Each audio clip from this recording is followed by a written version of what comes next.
De Lu Yi Yashi Yig Ji Sing Gu.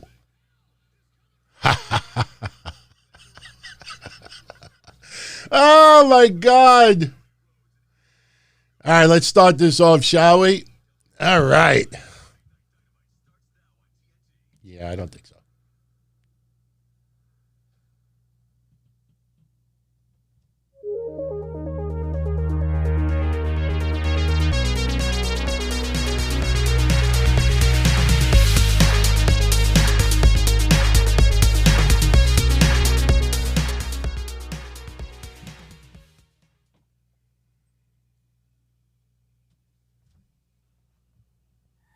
It's Friday night. That means it's time for the Don Tony Show. You've waited all week, and now it's finally here. Get Don Tony's perspective on current affairs in the world of pro wrestling and beyond. And now, your host, the man, the legend, Don Tony.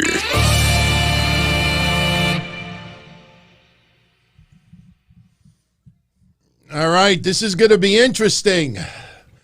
There's a phrase, hitting two birds with one stone. Tonight, I think we're hitting 5 birds with one stone.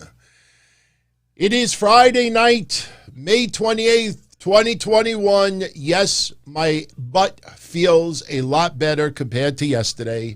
This is the Don Tony Show, and yes, we will be doing a WWE Smackdown recap tonight right here. Below, I have AEW Dynamite going live, and we will do a little bit of live watch along as this is going on. Right now, Sting and Darby Allin are atop the turnbuckles, and I do not know who their opponents are going to be as of yet. But I tell you, I'm very curious to see how many fans. Wow, nice live crowd tonight. Nice to see there's Cezar Bononi. By the way, prayers go out to him and his family. I got an email today from one of the executives from GoFundMe that they were raising money because of his wife's situation with cancer. So, actually, this is going to be a one-on-one. Yeah, why would we think Sting was going to wrestle tonight? We got Cezar Bononi versus Darby Allin. Didn't they announce that last week? I think they did. Just none of the matches really stood out all that much. Anyway, we'll talk a little bit about Dynamite as it's going along. Obviously, this is the lead-in to Double or Nothing this Sunday at the 10 o'clock hour. Whoa. At the midnight hour. Remember, Dynamite starts 2 hours later. At the midnight hour, which will be 2 hours from now, which I think we'll have enough to talk about. I will give you AEW Double or Nothing predictions. I could do them right now. Thing is, I want to see if there's any match changes, if there's any stipulations added. As you and I have been talking about for 2 or 3 weeks now, Anthony Ogogo versus Cody Rhodes should have been a flag match since day one, or they should have done something where they play the opponent, the winner's national anthem, while the fallen foe is laid out in the ring. But I don't know, maybe we will get that after all. Yes, I will give you some brief thoughts about Tony Khan tonight. You know, I wrote it tonight, and I know there's a lot of people out there that either have very short-term memory or don't go back to the early 2000s as wrestling fans. But Tony Khan did something tonight that don't be surprised if you keep hearing the phrase Cookiegate 2.0. Cookiegate 2.0. Cookiegate 2.0. Should we just get right into it? By the way, shout out to everybody who is live right now. If you enjoy this tonight, I would greatly appreciate it if you hit that thumbs up. By the way, big shout out to everybody who is joining me live tonight. I am so sorry that I wasn't up here yesterday. This is no joke. I actually posted a little bit of footage on Twitter. I couldn't post footage of the actual procedure going down. I'll give you the short story of it if we could put it to pictures. Yesterday, I went to my urologist. This was going to be Judgment Day. He said he was going to run a couple of tests. I did not expect to not only get the finger in the ass, but the thumb all the way up And if I could have described how that felt, yeah, that was Montez Ford tonight. And that's how I looked yesterday. And, you know, when the guy did it, he's like, I strongly suggest we take a biopsy. And I said, you sure? He's like, look, he says, when I stick my thumb all the way up, if I don't feel anything up here, you're good to go. He says, I do feel. So what they did was they numbed my ass, shoved the needle in there, I guess, took a couple of tissue samples, 3 to 5 days. I know what the damage is. But you know what really sucked about it? And I took a couple of screenshots. By the way, Darby Allin and Cezar Bononi still going at it in the ring. Nothing, you know, major. Obviously, we'll have a run-in after, you know, train wreck galore, car crashes all over the place. Darby Allin teasing a sleeper hold on Cezar Bononi right now, which is not going to happen. When I walked out of the place, I'm like, you got to be kidding me. I look up, there's a street sign literally right in front of the place, and it says Elm Street. I'm like, yeah, this is my nightmare on Elm Street. So, Steve Joseph with the super chat. What's up, my friend? What's up, my friend? Something told me somebody was going to bring this up tonight. Mouthfuck Tom Phillips, no longer employed by WWE. Now, look, it just happened in the last 24 hours. I am asking a few people to try to find out specifically what went down.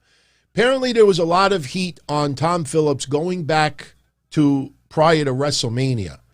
So I don't know if that is the straw that broke the camel's back, but I tell you, I find it really cool to see so many of you out there showing a lot of love and appreciation for Tom Phillips. Tom Phillips had to grow on a lot of people. Early on, you know, we weren't particularly great fans of his. A lot of people felt it was like the reincarnation of Tom Cole, with just some X-rated controversy on a plane, you know, that Michael Cole didn't have. But, you know, I tell you, Tom Phillips, I think he was very good. One of my favorites ended up being. And, you know, I hope this man stays in wrestling. I really do. I know a lot of you right there immediately think he would be an absolute plus for AEW. You know, Jim Ross, I honestly don't know how much longer Jim Ross will be doing this in AEW. Because if you pay attention closely to Jim Ross's interviews, he signed a 3-year deal to basically get everything going. And, you know, maybe he re-signs for another year. But I think, you know, sooner or later. All right, so we have Darby Allin defeating Cezar Bononi. By the way, can you hear this? I hope you can't hear it. I mean, let me know if you could hear this. Because I have it on a little bit because I'd like to hear what these people have to say, but I don't want it to go into the mic. And good thing about this mic is it really doesn't bring in audio. When I went back and I heard the noise with the chicken, when we came up with the idea of Pete Dunne snapping the fingers of Scarlett Bordeaux, I listened back and a lot of the chicken noise was not audible. So right now, Sting and Darby Allin in the ring. Darby Allin calling out Scorpio Sky and Ethan Page. They are right at the entranceway, trash talking both of them. They don't want either one of them tonight. They say this Sunday, double or nothing, end of one legend, and the beginning of two more. So pretty cool, pretty cool. Yeah, we out my ass.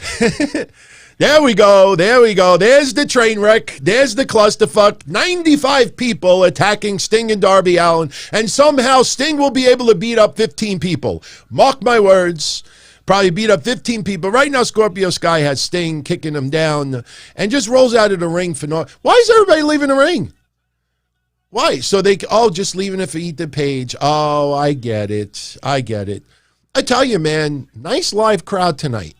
You know, not a huge crowd because you don't want to obviously, you know.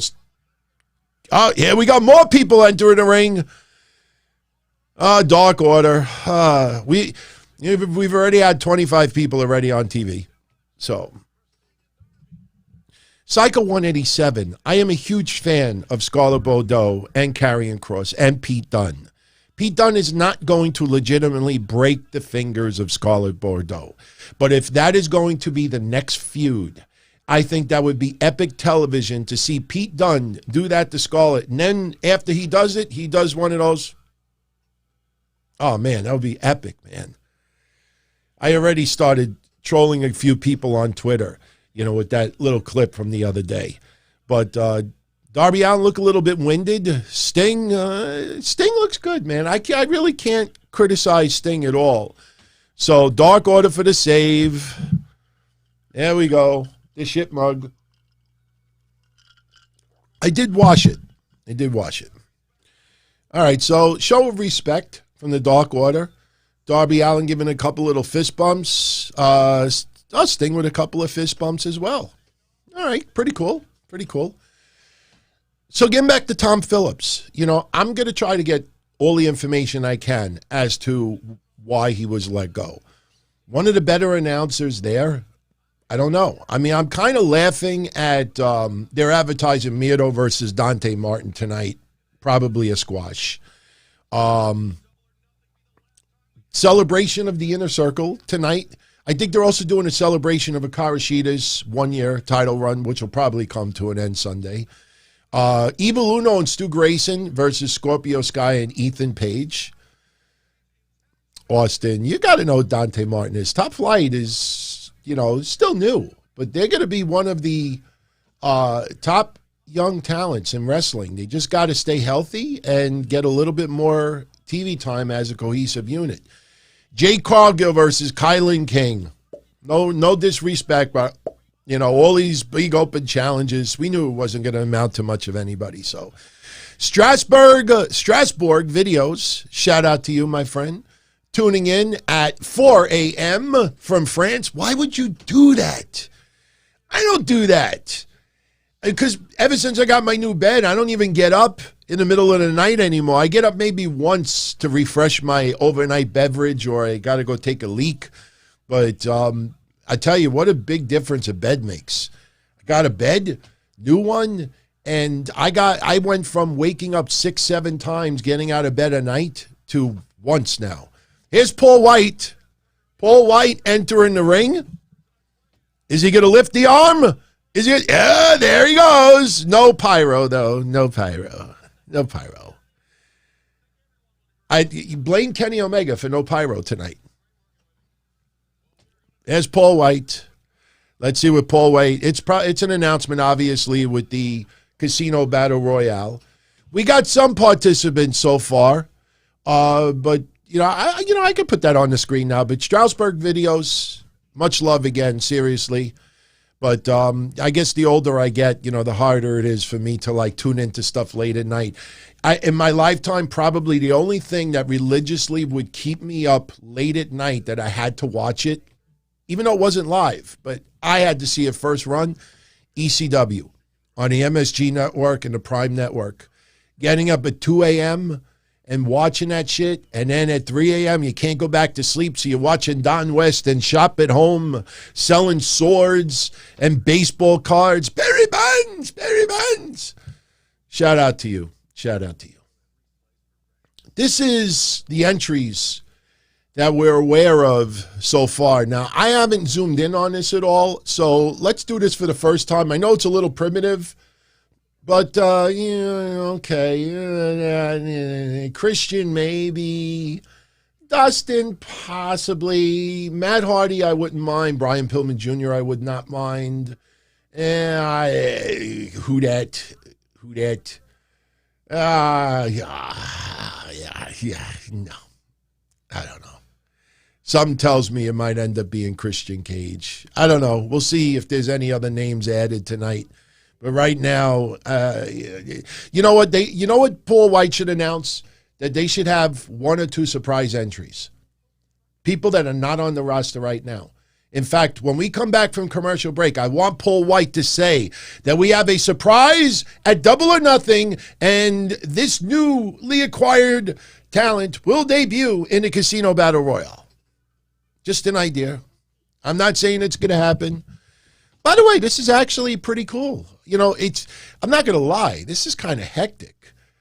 it's getting kind of hectic. But we didn't even talk about Tony Khan yet. Man, let me just say this. I'll just throw this right out of the way. Monday, Mish and I will get into this very deep. Something tells me Mish probably doesn't like the idea of New Japan and WWE possibly working together. Me, I absolutely love it. And, I wrote on social media today, and guess what? I probably will be a little bit more active on Twitter from now on, because I think it's time we actually call out some of these fucks. Put it this way. We don't care that they tweet fuck. We don't care that that's their only source for status. And that's it. But you know what's fun? Any of you do this back in the day? You know that one of your close friends is getting busy in his house, his or her house. They're getting busy. And what you do is you start calling them and you keep ringing the phone because you know it's going to interrupt everything. And they're getting nice and you ring the phone. Oh, what are you doing? Oh, what's going on? You know what's going on. Why are you calling? Don't call me back. You hang up the phone. Then you call them back again and again and again. That's what our Twitter will be. We'll interrupt their tweet fucks with a couple of phone calls to basically throw it in their face. I think New Japan and WWE doing any type of partnership is a wonderful idea. All right. Why did I just see a scale in the ring? What is that? Oh, that's the weigh-in. He's doing the weigh-in for... All right. We'll let him rant for a little bit. I think of AJ Styles, Sami Zayn, Big E, Kevin Owens. I mean, you could just go on and on and on. Apollo Crews, Roman Reigns, Drew McIntyre, Bobby Lashley, Morrison. You mean to tell me none of you out there would want to see these guys maybe have some matches with Japanese stars? You mean to tell me you wouldn't want to see the possibility of Evolution Girls going at it with Sasha Banks and Bayley, Bianca Belair, Charlotte, Asuka, Rhea Ripley, Carmella, Natty, Tamina? Come on. This is what happens, everyone, when people have to rely so desperately on clickbait and tweet fucking, and they do not give anything else a chance. Half of those people that are complaining online don't even watch New Japan Pro Wrestling. Don't even watch it. And you know what's sick about those people? Some of them that actually do shows, when they talk about a wrestling product, they'll get hit 1,000,001 times. If you hate it so much, why you watch it? Well, because I have to cover it. Because I have to cover it. But yet they don't cover New Japan. But yet they don't cover Impact Wrestling. But yet they don't cover MLW. But yet they don't cover NWA. Where is this requirement when you do a wrestling show? I have to cover it. I have to cover it. Why are you watching Raw if it sucks so bad? I have to cover it. Why you got to watch it? I have to cover it. These people are just dopey. There's so many. What would you rather see? Do you rather see the Asuka and Charlotte go at it for the 9th time? Or maybe Asuka versus somebody from Japan? Or the vice versa, Charlotte versus somebody in Japan? My God, if you want to extend that to NXT, absolutely. SoFly, Karrion Kross, Finn Balor. You want to bring it, extend it, Johnny Gargano. Even Leon Ruff I'd be happy with. Come on. These people do not think before they talk. They look for whatever they could, come back from, their sippy cups. Oh, by the way, I should have done this right at the very beginning. My sincere apologies to Chris Lumna. He is a long-time patron, a friend of the family. And the other day when I was talking about, Xia Li drawing on Mercedes' hand, and she did also Casey Canzaro, keep in mind, I don't mingle on Discord other than Patreon shows. When NXT is on during the 2 hours, I talk to some people on Facebook, Twitter, 2 other Discords that I have a lot more fun at because I'm just absolutely greeted and treated, fairly. These people have these vendettas because I stopped doing shows with people I just didn't want to do shows with anymore. And I'm the evil person for that.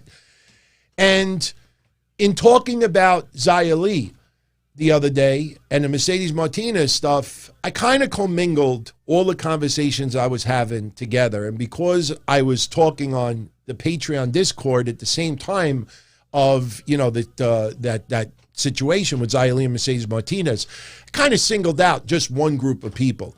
So he he did take it extremely personal because I said, some part-time fans. It was not intended towards him. It was just overall from conversations I was having earlier tonight. So, but it's all good. It's all good. I think he should know, I know, who is loyal to the shows and to the stuff I do. All right, so we got the weigh-in. All right, we got the American flag being flung in the background. Make this a fucking flag match. This isn't hard. Why does Cody have to go down to his underwears and no socks? I think it's just an excuse to feed egos. Go-Go's not going to do that. Oh, he's perfect for 205 Live, Cody.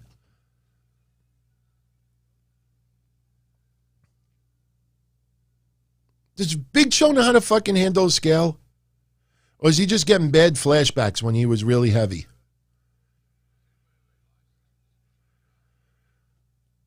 Oh my God, he doesn't know how to switch it down to the 150 mark because he's under 200 pounds.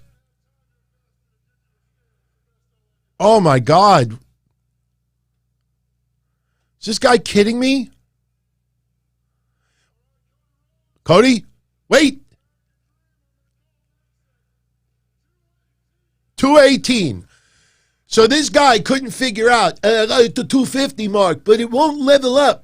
I put all the way to the view, it won't level up. You switch it to the 200 mark. Oh my God, something tells me this guy being in such wonderful shape that he is, Paul White, that he's on a scale every fucking day, moving it back and forth just to try to get it to go down an extra pound. Here's Ogogo. Oh, he's taking off the sneakers. He's taking off the socks because, that weighs more than 2 ounces.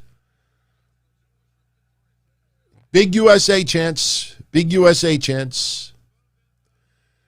Big USA chance. Please make this a flag match. This is not hard.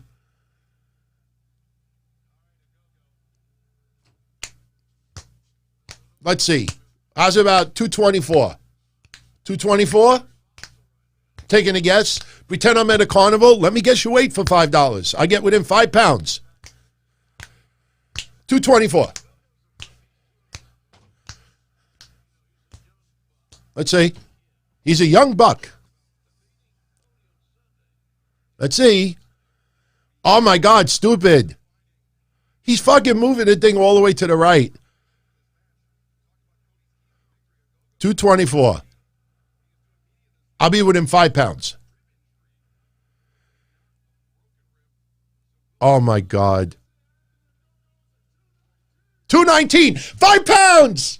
Give me, you don't get no prize. I just collected your $5. You ever go to carnivals when you were a kid and there would be a guy there, I guess you wait for $5, and then you'd be there with a significant other, or just a date that you're on, and then you realize these guys are pretty accurate with their shit, and then they reveal your weight, and the person looks at you that you're with is like, oh, fuck you, who dat? Shut up!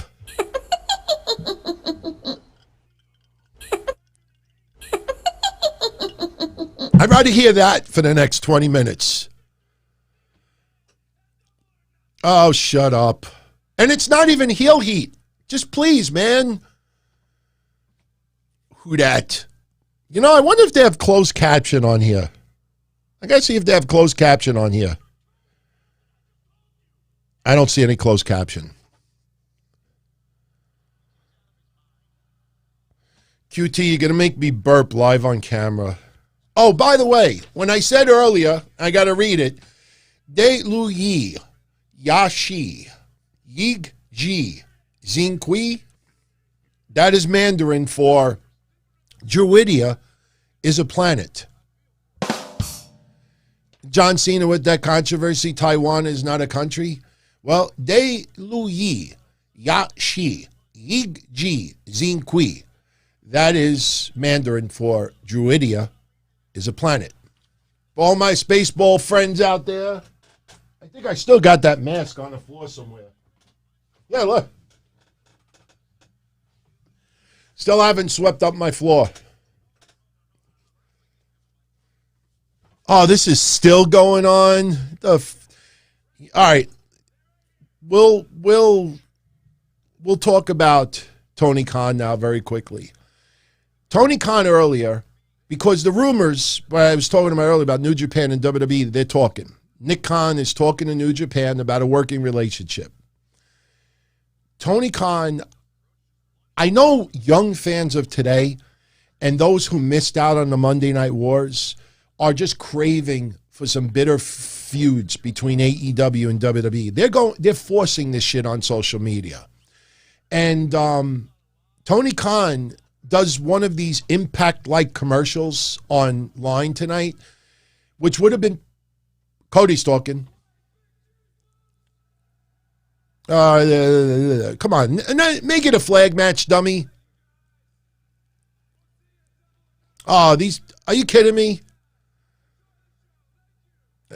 Fuck out of here. No announcement. Stupid.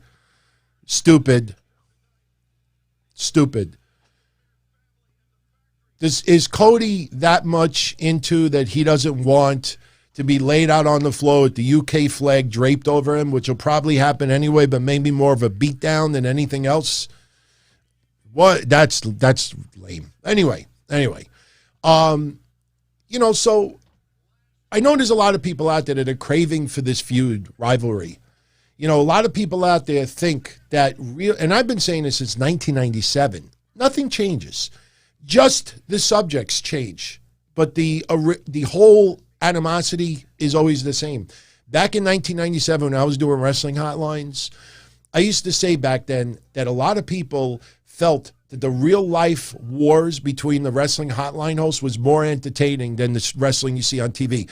My God, for any of you that tune in on Thursday nights and you hear that whack job Captain Lenny and Howie, and they're leaving me hundreds of messages on my wrestling hotline on how they're going to kill each other and talking about, the weird shit that they do. People back then used to love that more than what they watched on TV. Now it happens online. So Tony Khan today, I'll be honest with you, man. You might remember 2 years ago saying, don't provoke the bear. Don't poke the bear.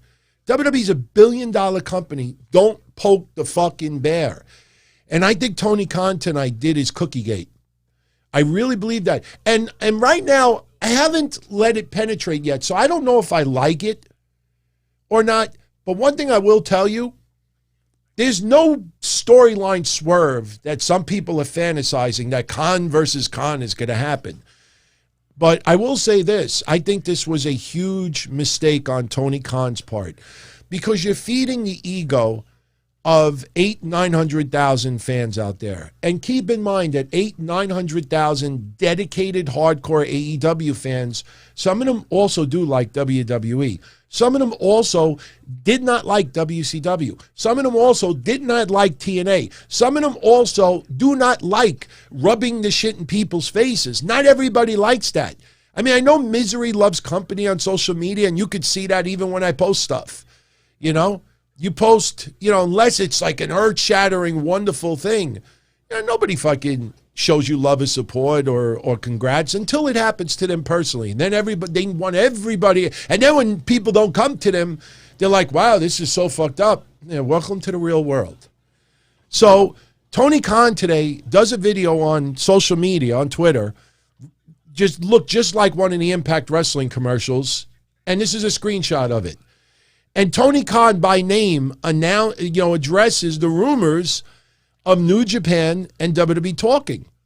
And he starts bragging about how he's already had Moxley defend the IWGP belt. They had Yuji Nagata. He brings up all of the relationship they've had in New Japan already.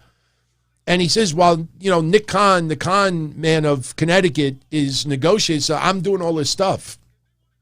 To me, that's Cookie Gate. For people that don't know the story of Cookie Gate, TNA, Impact Wrestling, has a video on YouTube going back to 2004 when it went down. Impact Wrestling approached WWE stars, I think that were in around Orlando, presented cookies and other things, and they actually like filmed it and blurred the images and played it on Impact. And WWE threatened to sue them for doing this, even though everybody was pixelated. The point is, there was no reason. Remember my whole David, my God, Tony Khan just gave me a perfect reason to bring back the preaching. Remember that thing I did about David versus Goliath, Dixie Carter versus Vince McMahon? Remember when Mish added the organ music and the echo, and I did that whole seminar for 10 minutes? I'm going to have to play it next week. I'm going to have to play it. Because Tony Khan, I don't understand what was the purpose of doing this tonight. To get your fans fired up, okay. But at the same time, you're poking the bear, and you're poking the bear, and you're poking the bear, and you're poking the bear. The wrestlers for each company are friends. The wrestlers all want to see themselves be successful, make the most money, and they show love to each other. This is not going to turn into the XPW wrestlers showing up at Heatwave 2000, was it? And the WWE, the ECW wrestlers. You're not going to see this wild, real-life confrontation and fights. You'll see some words exchanged online. I expect Randy Orton will probably say something very creative towards this whole situation. But overall, I don't see the benefit of this. I really don't. And if AEW really starts to falter, because that is not infinite. By the way, in the ring, we got Hangman Page versus Joey Janela. Was Jim Cornette calls him Joey Nutella. I am a fan of Joey Janela. So I just think this was a totally uncalled for on Tony Khan's part. I just think it was totally uncalled for. And a lot of people do not know probably about Cookiegate from 2004, but I'm sure it'll start going around. And the funny thing about it is a lot of people right now that are calling what Tony Khan did epic, kicking that forbidden door down, we've already talked about it. That forbidden door is bullshit. The forbidden door has not amounted to any major deal. This is not NWO 1996. This is not even Global Force Wrestling from a few years ago. Kick down the forbidden door.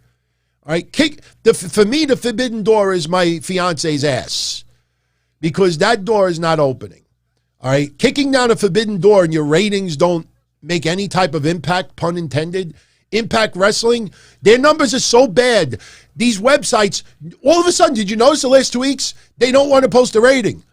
They get Raw like this. They get the SmackDown overnight by tomorrow morning. They'll have the overall for SmackDown by Monday. They'll have the Raw rating and talk about it's the worst rating in 20 years. But for some reason, Impact Wrestling, they somehow lost it. Somewhere, it's just technical difficulties. I should have the Impact Wrestling rating by tomorrow. We'll talk about it on Monday. But I just think this was a big mistake on Tony Khan's part. Like I said, I'll talk about it a little bit more with Mish on Monday, since, we got the live watch along go, and we also want to talk a little bit about SmackDown tonight. SmackDown, I tell you, I really enjoyed this episode of SmackDown. I mean, some of what we saw was very predictable. But I tell you, I'm a little bit torn. I'm a little bit torn of where the storyline is going with Jimmy and Jey Uso.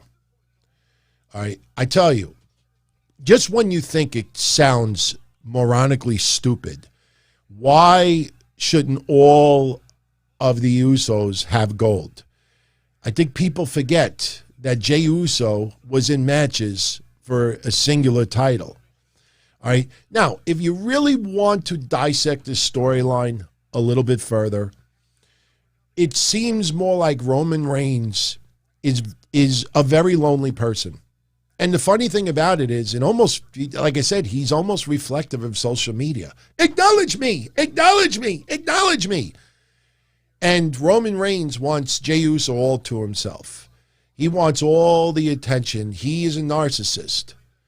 Shout out to a few of you out there that have DM'd me privately over the last 6 months, showing me great examples of some people out there who are narcissists. That, my God, if I ever put some of those DMs public, some of the screenshots I've seen, oh my God, you'll see some people climb into their holes. I don't give a shit. But, Roman Reigns is a narcissist. I almost said Rick. Rick Boogs. Boogs. Picking boogers. Rick and boogers. Boogs. Every time I hear that, I think of WKRP in Cincinnati. Booger. I don't know if somebody got a little play off of that. But anyway, Roman Reigns is a narcissist. He's lonely. He needs to have power over someone. And that power, that puppet, is Jey Uso. Paul Heyman is no threat because Paul Heyman doesn't wrestle. Paul Heyman is outside the ring. But Jey Uso, he keeps him under his control. And it's almost like two brothers. It's almost like two brothers to have a very, very close relationship. And then one of the brothers meets someone. Whether it's a guy or a girl, whatever floats your boat, one of the brothers meets someone. And they're going to go on a date. And it's, you know what? If you want to compare it to wrestling, Otis and Mandy Rose. And what happens? Sonya Deville gets a little bit jealous that Mandy Rose is going out on a date. So Sonya Deville sabotages it because she doesn't want their friendship split. This is kind of like the reincarnation of that, but more of power and narcissism. Because why wouldn't Roman Reigns want the whole family to have gold? He's the tribal chief. He is still the leader. He is still the singular person. But this storyline, when it starts to come off as a little bit childish, they kind of hit some home runs with this stuff because tonight, and yes, we could take them off the screen. Tonight, we had the Usos take on the Street Profits. And I got to tell you, for 15 to 20 minutes, I wish that would have main evented. And me, I don't really care all that much, if it opens or it closes. I know a lot of people get triggered by that, but opening the show tonight was a very important reason for the screenshot I just showed you. Because, and by the way, they're at a commercial break right now, and Joey Janela and Hangman Page are still going at it. A 10-minute match that should only go 3, in my opinion. But anyway, the Usos just tore it up with the Street Profits tonight. And, my God, before they even had the match, the Street Profits and the Usos, it was very reminiscent of when the New Day and the Usos used to cut promos on each other. It was spectacular. I got a little bit sick of, Uso crazy. Uso crazy. See what I went there? Uso crazy. Uso crazy. Some of the things that the Street Profits were doing, all they needed is a girl in the background to go, hit row, hit row. All the fucking rhyming. Everybody's in case you didn't know it, everybody's a poet. But the Street Profits, having fun on the Usos. The Usos come out and give it right back to the Street Profits. And it was a little get goofy because the Street Profits were like, no, dog. There's some problems going on here, dog. There was a lot of passion, a lot of heat on the Uso side, and they seemed like a cohesive unit. And the match was phenomenal. I mean, honestly, one of my favorite matches for SmackDown in 2021 so far. There was one point, and I know we've seen Montez Ford do this before, but at one point, Montez Ford did a dive. I took some notes. I'm doing it old school today, everyone. I have my notes printed. And the reason why I did that is because with the screen showing AEW, it really cuts about a third of all my computer screen. And it'd be really, really difficult. And I don't want to start manipulating anything with the screen because that's where we run into a little bit of problems. So far, everything's a little bit seamless. And I tell you, we're 40 minutes in. I think we'll make it to 2 hours, and then we do the predictions for Double or Nothing.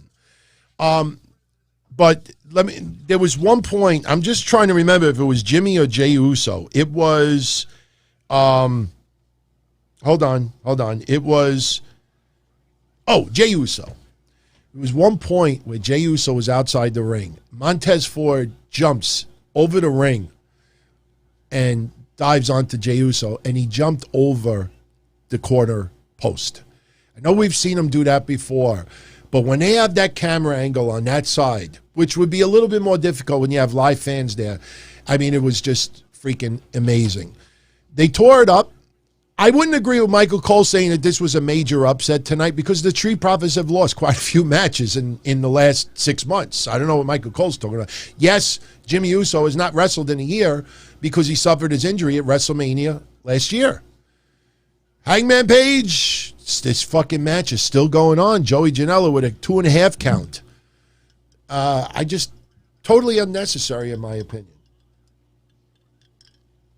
They're reminding us still to come. Kilyn King versus Jade Cargill. This match is still, all right, it's about to end. Ah, there we go. Elbow strike by Hangman Page. Joey Janela is on spaghetti legs.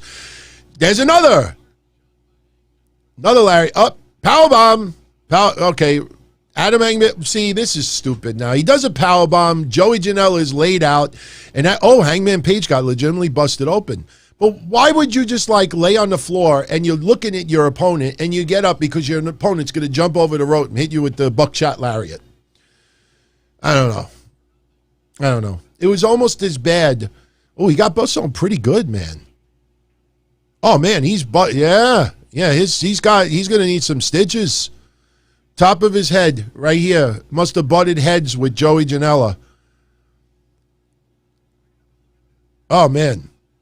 Oh, he gave him a nice shot in the face with the buckshot lariat. Joey Janela's like, oh, that hurt. Yeah, he's bleeding pretty good. Okay. Taz is calling a Hangman Page. Should call me human tampon right now. One of my good friends is going to whoop your ass. Wait a minute. Brian Cage is going to come out and say hello. Okay, here comes clusterfuck number 5 tonight.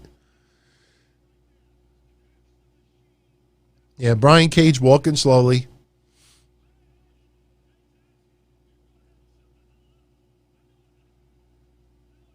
I'm listening to hear what he has to say.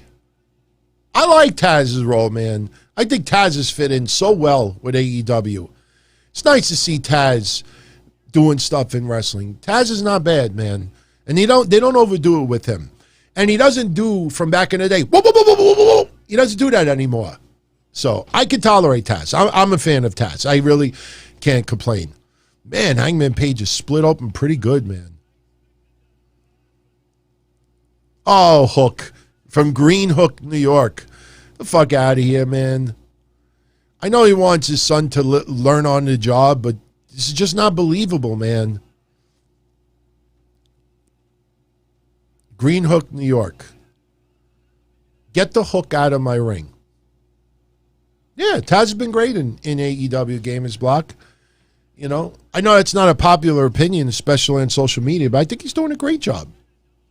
By the way, I know I may say it a couple extra times tonight, but if you're enjoying the show, smash that like button. Like, share, subscribe. We finally broke 19,500. We're like right on the verge.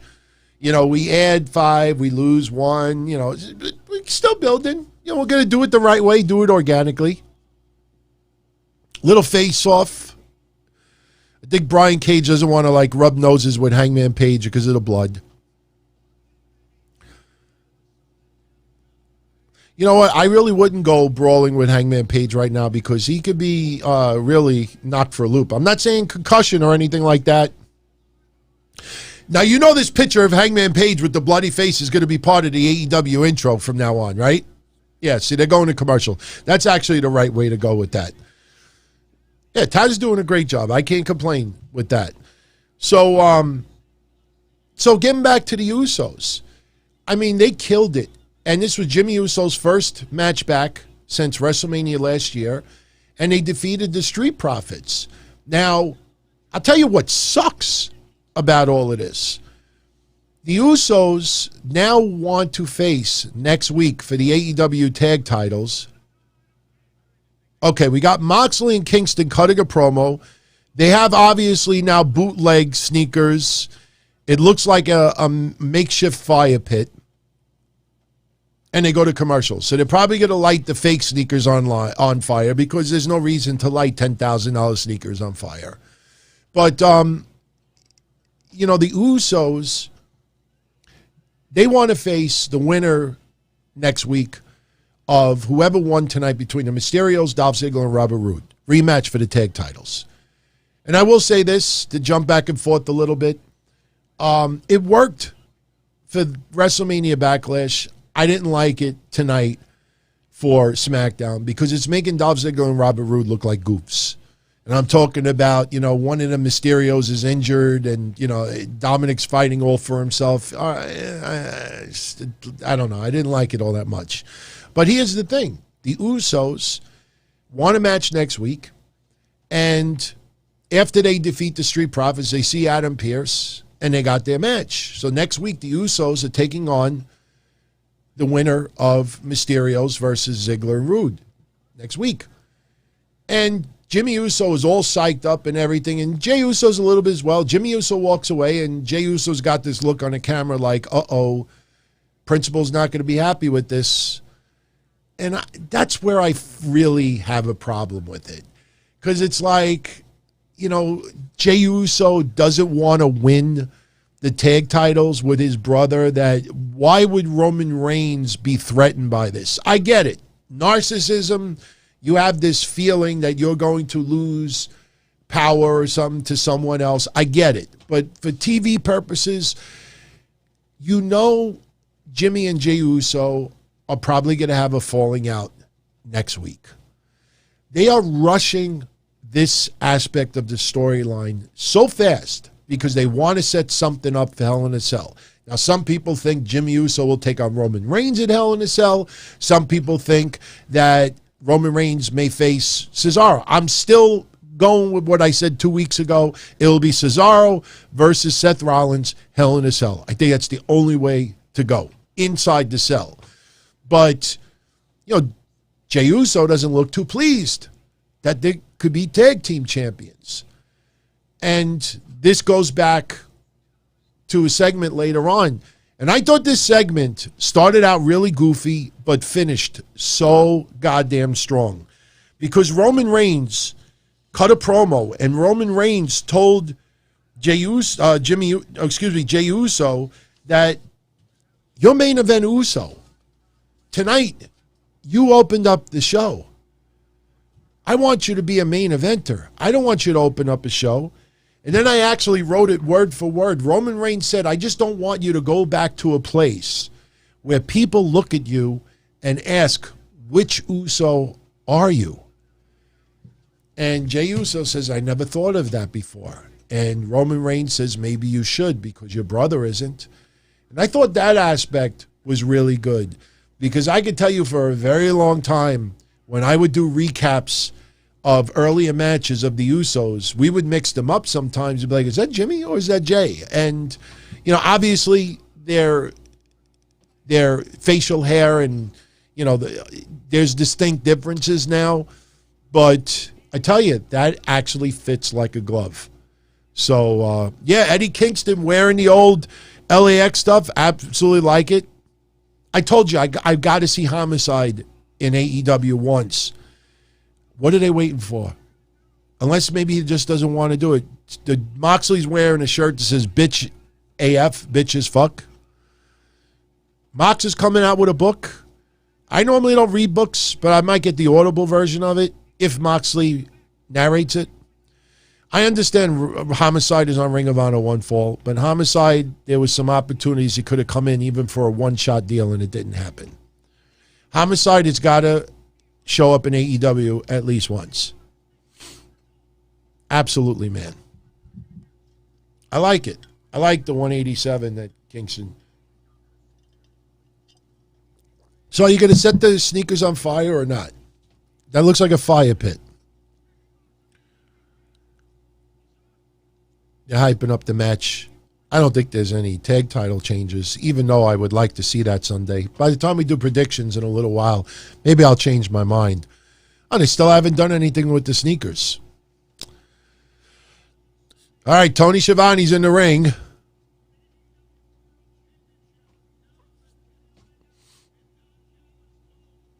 Okay, okay, they're now going to do the segment with Kenny Omega and Orange Cassidy, Don Callis. Remember, Orange Cassidy was offered to pull out of the match, and he's promised a match for the title in the future. This was all designed because of Orange Cassidy getting knocked for a loop 2 weeks ago. They wanted to make sure that he was 100% cleared to wrestle. So they did this storyline for 2 weeks just in case Orange Cassidy could not go. Now, Pac is actually interrupted this segment. So it'll be interesting to see. Personally, the way they've been hyping it up on social media, I think Orange Cassidy is still able to go. But right now, Pac is in the ring. And I still ask you, is Pac a babyface or a heel? Yeah, he's now back to his heel. I can't use the term that I usually use because it pisses off some people. So, Rothman, shout out to you, my friend. One Fall, K. Doherty, Big T, Ken Terminated by DQ, Rocky Red. My email is dontony@dontony.com. Yes, I didn't forget about you. Email me, man. Email me. All right, Pac is still talking trash about Orange Cassidy and Kenny Omega. So I will sneak in Gamers Blocks Super Chat. Although Stardom wasn't mentioned in the rumors, it could be useful to include them within the WWE New Japan deal. I love it. I love it. You know, people need to understand something. And this is why I think even more it was such a mistake for Tony Khan to do this before. We know how these contracts are structured in AEW. All right, a lot of these wrestlers are able to work other places as long as they do AEW first. That's not how it goes with WWE. There's a lot of licensing. There's a lot of, merchandise and digital media deals. It's very complicated. A WWE contract is nowhere near what an AEW contract is. WWE contract is so much more complex. So when they negotiate with promotions, it isn't just like Tony Khan calling up a promotion. Hey, you want us to do work for you? Goody, goody, goody. Goody, goody, goody. Let's do it. And then it's done. That's not the way it works. So, Stardom would be a phenomenal idea, but there's so much more involved. And look, I think it's going to happen. And I think this is happening more to get WWE get a little footprint more in Japan. We just got to remember something that nobody talked about tonight. Japan is still only about, 3% vaccinated, 5% vaccinated? Their whole country. They still have a gigantic COVID problem. So any of these deals that are being negotiated, AEW could bring in one person here and one person there. That's not what WWE's going to do. They're going to do these mega shows. So that's why I think when you dissect this more, you know what's going to end up happening. By the way, Gallows and Anderson are beating down Pac. Kenny Omega originally tried to attack Pac. Pac left him laying. So now we got the Lucha Bros hitting the ring, chasing Gallows and Anderson off. And by the way, for anybody that's going to ask me my thoughts on the Carl Anderson situation, his personal family life, I'm not going there. Not going to go there. If you want to know, you could look online for yourself and get the story. I just think that that's a little bit too much personal life that I don't think is appropriate for me to talk about. Okay, so the Lucha Bros, for some reason, now decided to go take a Lucha shit because they're nowhere to be found while Kenny Omega is trying to hit the one-winged angel on Pac. Music hits. Okay, here comes Best Friends. Here comes Orange Cassidy.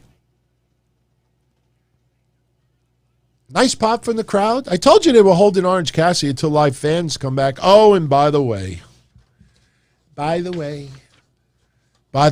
never, never, never take yours truly for granted when I say I get information and I research it.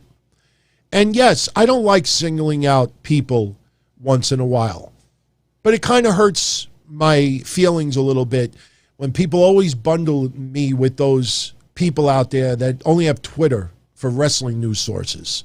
All right, so Orange Cassidy goes like this, and he reaches into his pocket, and he takes out that contract that says for Kenny. Oh, like a little child. It said for Ken, and then it crossed it out because he didn't fit the name on the one, so he wrote Kenny underneath. He did something like this. Let me see if I can do it really quick. I think this is what he did.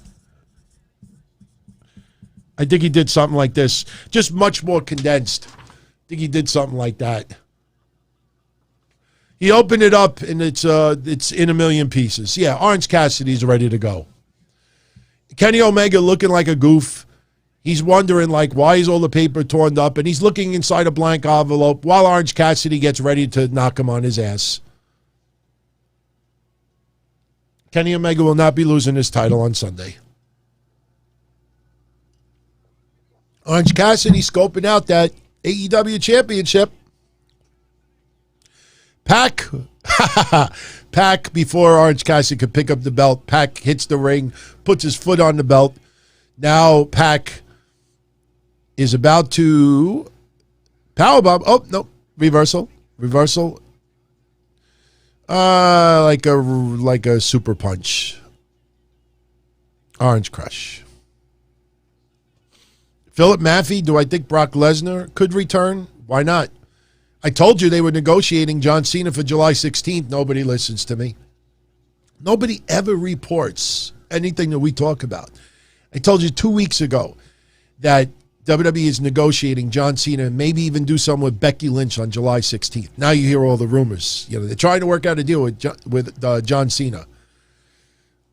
By the way, you know, to be official about this, because I've only talked about it on Patreon, I have no problem with John Cena making that apology. John Cena already knows how to speak Mandarin. So it's just like a Latino person making an apology and saying the apology in, you know, Spanish.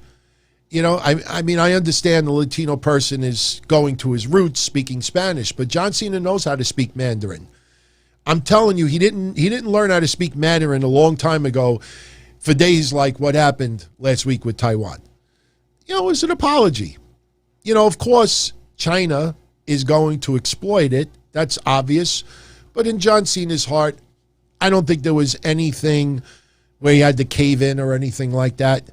So I give John Cena a pass, especially for all the stuff that he has done good, you know, in the world in his lifetime. He's done too much to just, you know, no. And let me tell you something. You want to get pissed at John Cena? Why don't you get pissed at Mazda and all those commercials that aired in the last 3 or 4 days where you hear John Cena narrating it in the background?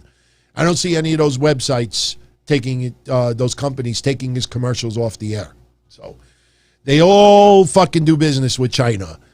The government does. The sports teams do. Entertainment world does. A lot of people do. Come on, man. I hate using that phrase. So, oh, yeah. I could actually see this happening. It's a possibility, Daniel-san. John Cena versus Roman Reigns? Sure. Why not? Be a nice, interesting way to continue Cena, you know, having him back on TV. And my God, if you're going to push a major SummerSlam match, John Cena versus Roman Reigns might be the way to go. So I love that idea, Daniel-san. I absolutely love it. Oh, and I didn't forget what I was going to say before. It has something to do with what I said last week. But yes, Philip, I think there's always a chance Brock Lesnar could return. I think Brock Lesnar is needed on Raw and John Cena is needed on SmackDown. I'd like to see Brock Lesnar maybe have a feud with Drew, or maybe he goes after Lashley. I'd like to see John Cena maybe go at it with Roman Reigns. There's many ways they could go with Cena. So I definitely think that is a possibility. Now, last week, WWE announced 5 or 6 events that they were going to do in July. Well, they announced 3 and they announced 3 more. And I came on this show and I explained that they said a 25-city tour. But if you did the math, there was only 19 events possible for Raw, SmackDown, and pay-per-view. And that left about 6 or 7 dates with nothing. And I said that they were going to do house shows, super shows, whatever you want to call them. There's a few people that tried to be cute. calling me out saying, DT, I don't think you know the difference between house shows and TV. And I always say this repeatedly. I have people that I have become friendly with in the last 25 years doing this stuff. I don't sit on fucking Twitter or Fightful or TMZ and just read shit from there and say, hey, I'm a journalist, I'm a podcaster. If I want to get some answers, I reach out to some people. Do you remember the whole setup for Mania with the tickets and why it was postponed? I made 2 or 3 phone calls and an email, and I got the information. I put it on these shows, and it ended up being 100% right. A week ago, I said that WWE was bringing house shows back. All of these assholes, these goofs that put the thought in your head repeatedly last year that WWE would never go back to house shows again, these are people that are still not working. Why aren't they working? Seriously, you're taking advice from these people. The worst thing you could do if you really want to piss me off, send me a tweet and include goofs, other podcasting goofs in my tweet. Not everybody is a goof, but if you really don't dare bundle me with other people out there that read Twitter and that's their news sources. Fuck that shit, man. Fuck that. So anyway, WWE announced a whole shitload of other dates and locations, and lo and behold, 9 house shows. 9. So Jade Cargill is about to fight Kilyn King. No disrespect, but I don't think anybody cares about that. So I'm going to read you the complete schedule that WWE is going to do. This is pretty fucking awesome.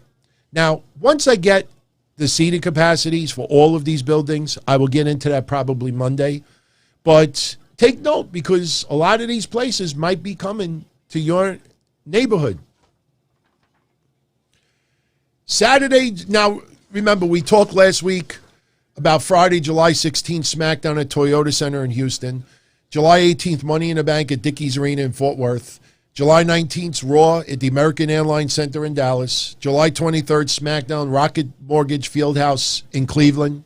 July 26th, Raw at the T-Mobile Center in Kansas City. Friday, July 30th, SmackDown in Target Center in Minneapolis. Here are the additional dates added.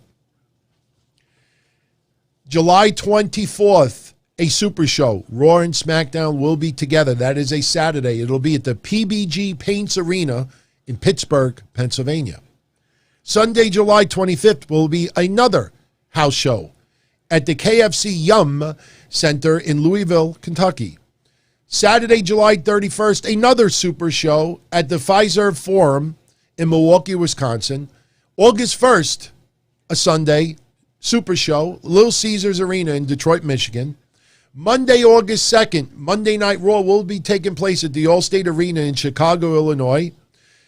Friday, August 6th, SmackDown will be taking place at Amalie Arena, did I say that right, in Tampa, Florida.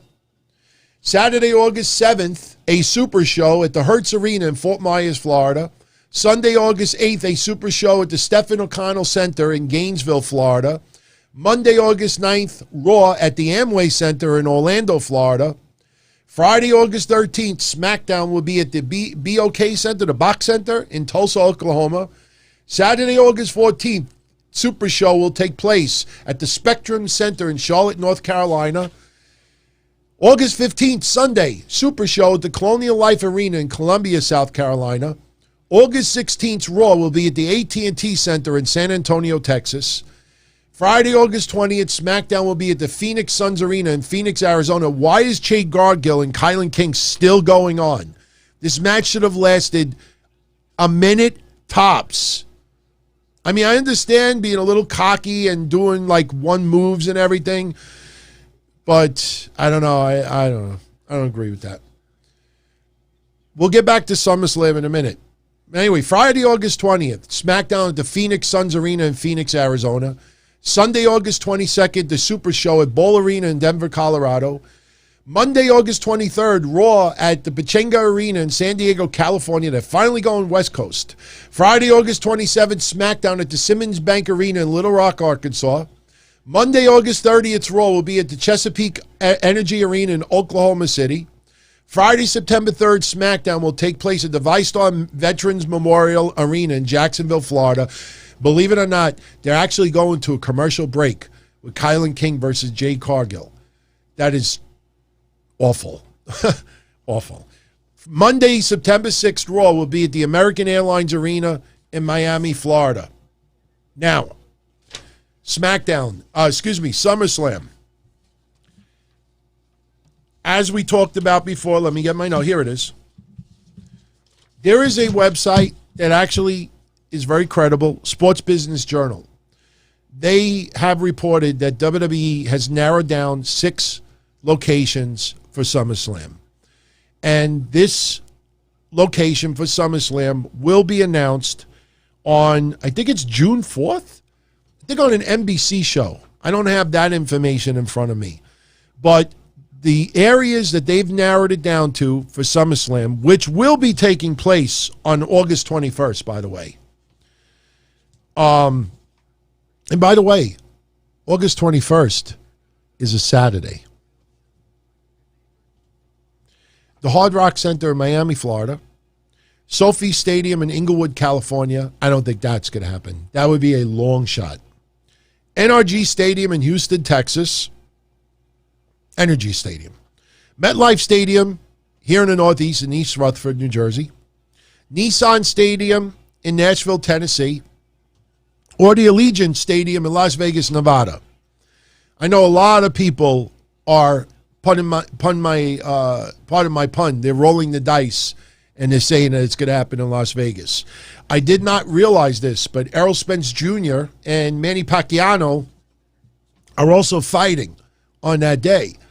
And Nevada also is hosting that boxing match. But look, like I said last week, everybody, I told you last week that within the next week or so, WWE was going to announce a lot more dates, and they were doing house shows. Everything that I was told, NXT, other than takeovers, they're not planning on going out of the Capitol Wrestling Center anytime soon. You know, but for some reason, I guess that wasn't good enough last week. But hey, we could finally tear up a paper. I covered everything on it. But that's pretty cool, man. It's pretty cool. I mean, I absolutely love it. You could see, look, there's something that I want to just say about New York. And really, wherever you live, especially in the United States, maybe you could start paying attention to this too. Something that I learned very recently that I thought was very deceiving on behalf of New York State. If you go on Twitter and you look into New York daily COVID numbers, you'll usually see a grid with like a light blue background, and it'll show how many COVID tests were done, how many tests were positive, and then it shows you the positivity rate. I think yesterday the positivity rate was like 0.6%. The national average is like 3%. So we're like 5 times less than the national average. New York is doing great. But what I found out recently I thought was very deceiving is they would, and by the way, Jade Cargill and Kilyn King are still going at it.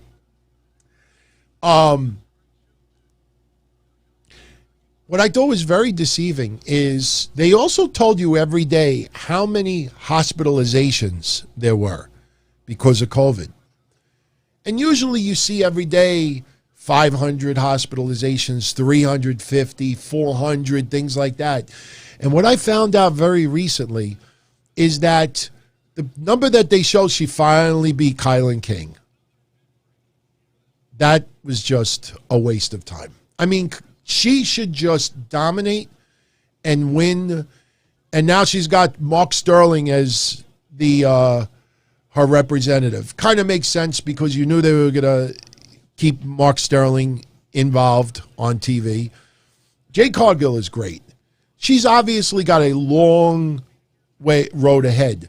But what I've seen so far, I love it. WWE totally missed out on her, but you got to understand, just like we said about Ty Conti and Deonna Purrazzo and, you know, some others that were released recently, there are so many women that are so high on the food chain. How do you break in? How do you break in? How do you break in without at someone else's expense? Look at Carmella. A lot of people feel like because Bianca Belair, or as Michael Cole called her today, didn't he call her Belanca. I think he said Belanca. That was pretty funny. Bailey was just really going at it with Michael Cole today. But we just had Lance Archer and Jake Roberts cut a promo. Jake Roberts doing most of the talking. So now we have Miro, who honestly should squash Dante Martin. I like Dante Martin. I told you, Top Flight, one of the future tag teams of tomorrow. But if anybody tonight needs to win a fucking squash match, and when I mean squash match, it could go for 2 minutes, but Miro has to do 99% of this offense. Yeah, this guy's got to be squashed, man. I mean, I feel bad that he's got to be the sacrificial lamb tonight, but Dante Martin needs to get squashed. Wow, we still got 50 minutes to go. I tell you, what do you guys, seriously, you won't hurt my feelings. You won't hurt my feelings. But what do you think of so far about how I'm doing this? Because I don't do watch-alongs. I did only one watch-along in my entire lifetime for wrestling. And, you know, because Dynamite was airing live tonight, and I know a lot of you out there, you do like to chat during Dynamites, I figured, all right, let me give it a shot. You know, I'll do Dynamite live. We'll talk about anything that goes down. I'll give you the SmackDown recap. So, and remember, I didn't even bring this up. Next Friday, same shit is happening again. Next Friday, AEW is airing again with Dynamite. They're not airing next Wednesday. So, you know, keep that in mind. Next Wednesday, there's no Dynamite. I think there's a lot of people aren't aware of that right now. Thank you, Soulfly. And that was another reason why I wanted to do it this way tonight, because I know not everyone out there is an AEW fan. I don't expect you to be. You know, so if we kind of like have some different conversations while things are going down. I mean, I look, there's some people out there like Wrestling Days and others that do incredible watch-alongs. And they've really nailed it. I just can't be one of those to just sit here and be like, they're staring in the ring. Miro with a smirk on his face. Miro's gonna kill you. That's what the crowd is chanting right now. Miro's gonna kill you. Okay, punch, punch, punch, kick, punch, punch. Looks like a video game right now. Kick, kick, kick, punch, punch. Miro getting a nice pop, and deservingly so, man. I will continue saying what I've been saying since last year, that 2020 was a year off for Miro, both emotionally and in a lot of ways physically. That guy's been doing a WWE grind forever, and this was an opportunity to still stay in wrestling, but do a lot less, and gaming and twitching and doing all this other stuff. I think Miro had a ball in 2020.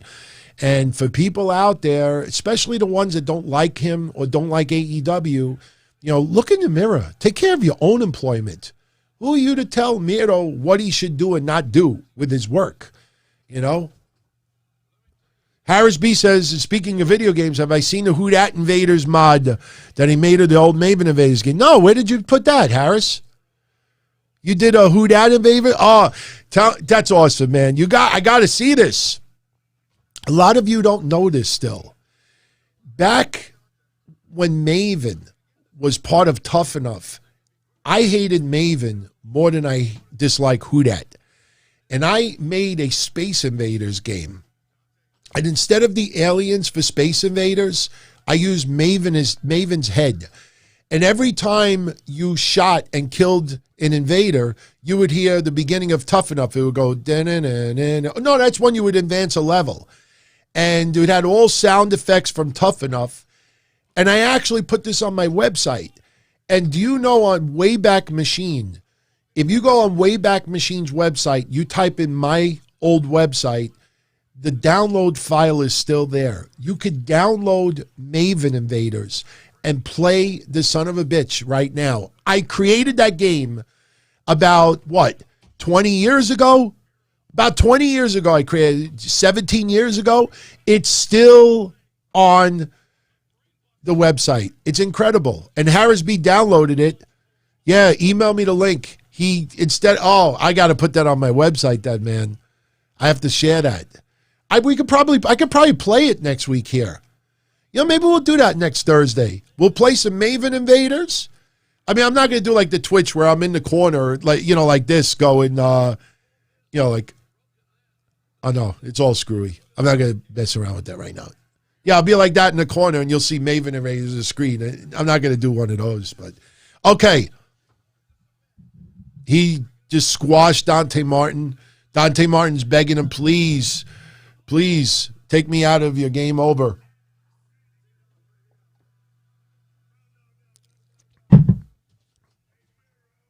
Hey, Miro.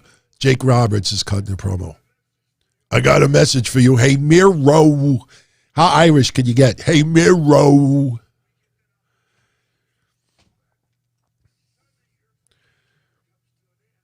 So far tonight, I think my favorite match was Miro and Dante Martin because it did exactly what it needed to do.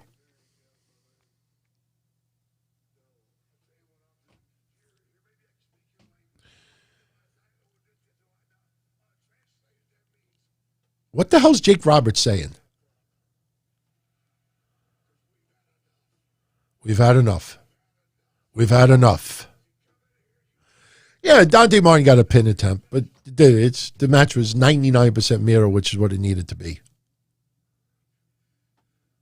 Miro's mic is cut off. Now it's not.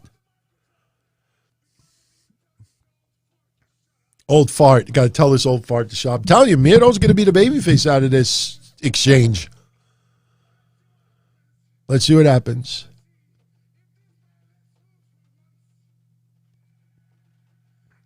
He wants Jake Roberts to let Lance Archer hit the ring. He said, sick him. What are you, a fucking dog? Oh, that was lame. But you know what? Lance Archer is my favorite wrestler in AEW, so I'm enjoying this back and forth. I'm telling you, the referee. See, this is what we need Sunday. I told you. They need to just beat the living shit out of each other. Double count out, double disqualification, no conclusion. Let the referees just get it out of control. What's happening now has got to happen Sunday. That's got to happen Sunday. And I think it will happen Sunday. Thank you, Harris. I'm going to check it out tonight. Absolutely. But I'll tell you right now, I'm kind of looking forward to that match more than others. But again, the guy, I think he had a fun 2020. And I just don't understand why people get miserable at that. So anyway, so let's get back to SmackDown a little bit. So we talked about Roman Reigns and Jimmy and Jey Uso. Next week, you got the Usos taking on the winners of Rey Mysterio, Dominik Mysterio versus Dolph Ziggler and Robert Roode. What happened was, right before they went to commercial for the main event tonight, you see Rey Mysterio praying in the back. Dominik, ready for this? Dominik leaves. I don't know why Dominik leaves, but we come back from commercial. Rey Mysterio is all beat up. And he's laid out in the back. He can't fight. And then you realize, shit, they're doing a reverse of WrestleMania Backlash. Instead of Rey wrestling by himself and Dominik being laid out in the back, this time Dominik is going to wrestle himself, and he's going to take on the two guys. Now, they first hit the ring. They acted like they had nothing to do with the beatdown to Rey. Now, I don't know if we're ever going to get any conclusion to that. Maybe we will. Maybe we won't. But Dominik says he's going to take on both of them himself. And it was a little weird because right before that happened, they were telling the ref, I think, didn't they tell the ref to start counting? If you count them out, you don't win the belts, which was just really moronic. But Dominik hits the ring, and, we get pretty much a predictable match. Dominik, getting his ass handed to him a little bit. No Rey Mysterio in sight. And then towards the very end of the match, Rey Mysterio's music hits, or Dominik's music hits, if you think about it. Rey's music hits, and he, get Dolph Ziggler, Robert Roode, they get distracted, and we get the fruit roll-up. Dominik Mysterio gets the pin. They retain. Next week, we have the Usos versus the Mysterios for the tag titles. Now, like I said, I brought up a couple of weeks ago that I thought Mysterios were going to win and ultimately lose the belts to the Usos. Now, I'm not so sure about that now, But one thing I don't like about this, it feels like they are burning through this Usos storyline awfully fast for Hell in a Cell. You've seen a lot of these storylines go on for 2-3 months before there's any concrete conclusion. And in a matter of 2 weeks, they are going to have a tag title shot, and very well, next week, you could have Jey Uso turn on his brother Jimmy and leave him laying. They could also go the other route where they win the tag belts. And I could just imagine Roman Reigns insisting on Jey Uso to lay down and lose those belts, which I think would be horrendously stupid. It feels like this split with Jimmy and Jey Uso is going to come super fast. And that's the only thing I don't like about it. You know, I'm willing to see this storyline play out a little bit, but, man, I think it needs a couple extra months. All right, now there's a celebration for Hikaru Shida. Look, again, I am a fan of Hikaru Shida. We have sung the praise of Hikaru Shida. Without a doubt, maybe other than Thunder Rosa, the number one woman in AEW. But this championship run that she has had, especially over the last 7 months, has been embarrassing. What has she had? 3 title matches? Maybe 4 in 7 fucking months? I mean, it's just, she's doing a job. But Kenny Omega and Hikaru Shida's world title reigns have been very, very bland, very lame. I understand you want title shots to feel rare and important, but not in an age when you have TNT and everything, all the loads keep getting blown because they got to satisfy TNT or the network with giving pay-per-view quality matches or teases and announcements. Her title reign, although, record holding because of how long she's held it, I personally think they should have done this celebration 2-3 weeks ago and then had Britt Baker crash the party and let that set up the match. That's what should have happened. They should have done this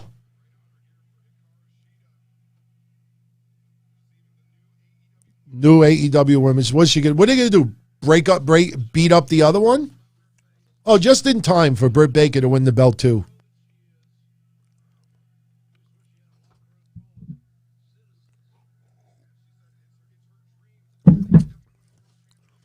It's her dream to defend the AEW World Championship in front of fans. A sold-out crowd. All right, where's Britt Baker? Just please no Rebel, not Reba. Worse, not bad. All right, she's going to say a couple of words. Yeah, this belt is a little bit bigger version of the one before. I like it.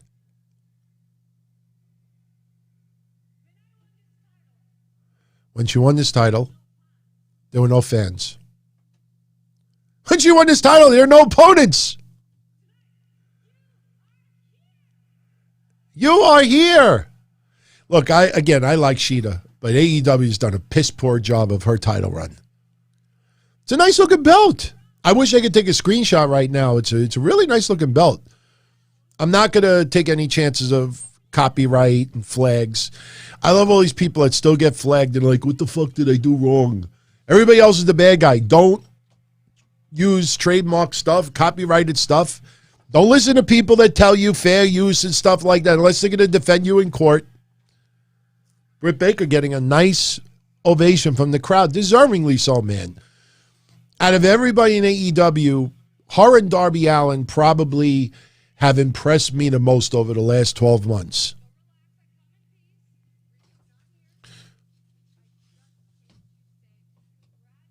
Britt Baker is congratulating Hikaru Shida.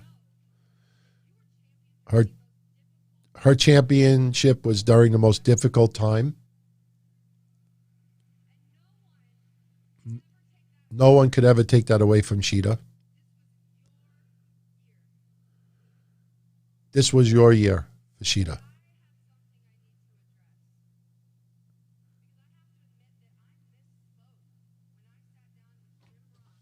All right, this is getting a little bit too professional.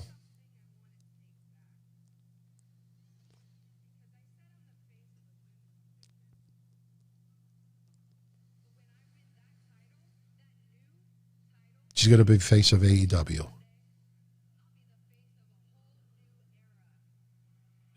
She's going to be the face of a whole new era.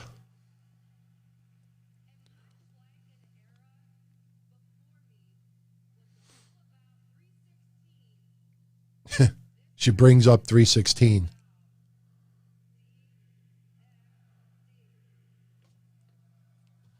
Tell you, the funny thing about it, she names drops 316 and she does, the Seth Rollins' move, but I would be a little bit more like, I really can't complain though. I mean, Britt Baker's worked her ass off and she's got an awesome coach at home in Adam Cole. I think Adam Cole deserves so much more credit. A lot of people don't give that to him. So, Kay Doherty, do I think that she is ready? Could very well be. Okay, next we got Evil Uno and Stu Grayson versus Scorpio Sky and Ethan Page.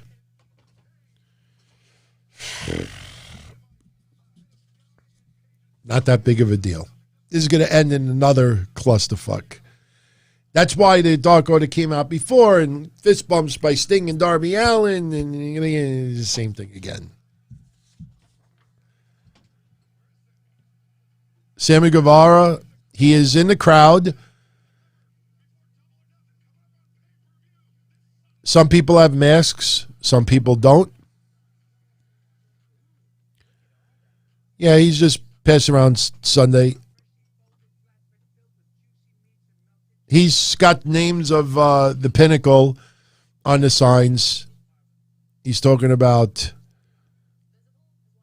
he's just hyping up the pay-per-view. And then he's tossing the signs to the crowds. I would have autographed each one before coming out. That would have been pretty cool. Maybe he did, and I just don't see it. But anyway, by the way, speaking of autographs, I know a lot of you are asking me this. Not tonight, really, and not Super Chats. By the way, we'll couch Diamond Shui, Hong Kong Shui. Did I see the Ultimate Warrior A&E biography? No, I did not. I said the only way I'll watch it is if I find out that Vince McMahon apologized for the self-destruction of the Ultimate Warrior.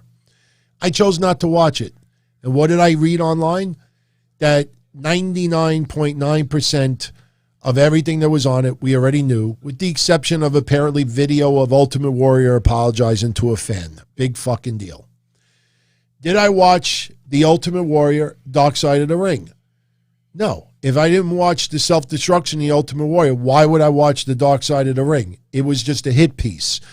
For all the people out there, this is what minor people, for all the people out there that vowed never to watch the self-destruction of the Ultimate Warrior because they didn't want to just watch a hit job of the guy, why'd you watch Dark Side of the Ring? And then after it was over, what were they left with? Oh, they interviewed a wife that he was divorced since 1991, and they really didn't cover anything new. They just it was like clickbait and sensationalizing everything.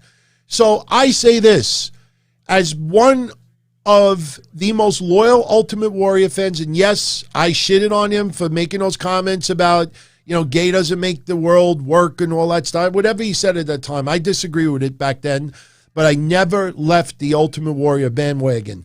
One Warrior Nation, when he debuted in WCW, was still one of my favorite moments of all time. I don't care what Eric Bischoff says about how long the segment went. By the way, did A&E even bring up some of his career? No, there was so much that people told me they left out.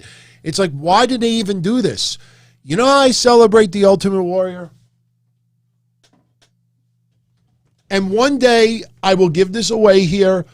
This is an autographed Ultimate Warrior signed plaque. If you look in the corner, that is from the Warrior store. This is not a bootleg. That's if you look over here, there you go. It's the Ultimate Warrior hologram. This is beautiful. I mean, I don't know if it comes across over here, but it's green and white. This is the Warriors colors. And, I've had this for a very long time. So, You know, I mean, it's just the guy's dead. I mean, I hope people are starting to realize now that Dark Side of the Ring is nothing but sensationalizing. And this is what pissed me off about tonight.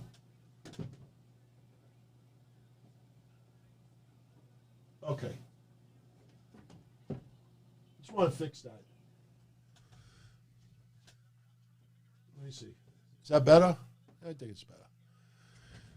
I read somewhere tonight that the Dark Side of the Ring people are now saying that money from something is going to some worthy cause and foundation. Is that what you have in your back pocket when you start getting shitted on and have your ass handed to them? Like, oh, we'll just whip out that proceeds are going to, what are they rushing for a shirt that his ex-wife from 1991 signed off on? Get the fuck out of here. You know, I just thought it was very classless. And, you know, some of the Dark Side of the Ring episodes, remember when it first came out, I didn't like it at all. I thought a lot of it was sensationalized bullshit. And it was the Moolah one, you know, just was ridiculously bad. But, you know, I binge watched one time and I actually started liking the shows a little bit. But overall, you could see what this is designed for. It's like a reflection of social media. I mean, it's just the Brawl for All. I see revisionist history, and it turns into Jim Cornette just absolutely using that as a reason to just blame COVID on Vince Russo. Blame the world, all the violence in this world on Vince Russo. Don't blame Lily. Blame it on Vince Russo. And I'm like, you know, this is just, they interview 5 people, the same fucking 5 people all over again. I am so glad that I didn't watch either one. I heard the A&E one was a lot nicer, but that's fluff pieces. I still don't understand why A&E did any of these with the exception of Booker T. Booker T deserved one because of his path to where he is today. But all the other ones, I just thought was ridiculous. And the Dark Side of the Ring one again. You know, all those people out there, I love the Warrior. I will never ever watch the Self-Destruction Ultimate Warrior. That I will never watch a hit piece on one of my favorites. And then you tweet fuck hand jobs for Dark Side of the Ring. Fuck out of here. You want to do a trivia contest now? Let's catch them out of nowhere. All right. This is going to be a little bit different. Oh, shit. I just realized something. I have to do a few things here. I have to do a few things here in order to do this. So right now we have Evil Uno and Stu Grayson versus Scorpio Sky and Ethan Page. First of all, you know what the outcome of that match is going to be. But I just realized I did not put the chat room on the screen tonight. And I must do that in order to do this contest. So just give me a second. It shouldn't take me all that long. Let me just do a little screen capture here. For those on audio only, I apologize. You know that some of tonight was going to be watch along, so I am preparing something in the meantime. So I know this is going to look a little bit off right away, but I will fix that. Just give me one more second. I'm almost there. Okay, so let me see what happens when I do this. Okay. Now you get to see the sausage making a little bit. You're going to see there's a few ways to put the chat room on the screen. This is one of the ways to do it. So, all right, that was pretty quick. There you go. Shout out to everybody. In fact, if you'd like, for video purposes, if you would like to let everyone know where you're tuning in from, you know, just your country or city and state if you want, by all means, type it. And this way, you know, everybody could see where you're tuning in from. And then we'll do this contest. We'll do this contest in a couple of seconds. Let's just wait for this match to end. Let me see if I can make this a little lighter. Yeah, that's pretty good. It's a little more vibrant. All right, we got a commercial break. All right, so let's do this. Let's do this. I have in front of me 2 autograph photos. You can keep putting your names and location while you're doing this. I'll just explain this contest a little bit while I do this. I think it's a little too bright. Let me see if I do one other thing. Yeah, it's a little better. All right, check this out. I have 2 autograph photos in front of me. 2 tag teams, which means each photo has 2 autographs on them. And whoever guesses both photos correct, win both. We're not doing one or the other. We're going to, you're going to have to get both right. Now, how I'll do this is I will give you a hint on one. I will give everybody, I don't know, let's say 30 seconds to type your answer. And then when I say time, whoever got it right, maybe we can do it separately. If anybody gets both right, I'll give you both. How's that? This is what I'll do. If anybody gets both tag teams correct, you get both photos. We'll give it about a minute. If nobody gets both tag teams correct, then what I'll do is I'll split them up and I'll give each person a chance to win one of the photos. And I think you'll get it, though. I think we'll get it. This is going to be a very easy one. I mean, I didn't think it out all that much, but I think this is going to be very easy. I think this would be a pretty cool prize for someone if you're into autograph photos and you like tag teams. So you got to get both teams correct. In fact, I'm going to give you 3 hints. There's no reason for me to give any more than 3. And once I give you these 3 hints, you got to tell me the name of both tag teams. All right? You can't choose one or the other. You got to name me both. And if you name me both, then you win. Now, I have the photo right here, both of them. So once we have a winner, I will pick up the photos and I will show you who they are. Are we still buffering? Let me make sure we're not buffering. I think we're good. You can't see the photos yet. That's the contest this time. You got to guess who these photos are. All right, no buffering. All right, so here we go. Don't type yet. When I say go, then you type it. All right, because I want to give you all the hints first. I don't have the hints written down. It should be very easy. When I say go, you could type it, but don't hit enter yet. You got to get both teams correct. All right, here's the hints. Neither tag team is in WWE anymore. That's a little bit of a tricky question, by the way. Neither tag team is in WWE anymore. Don't type yet. One of the tag teams comprised of 2 men. The other tag team comprised of 2 women.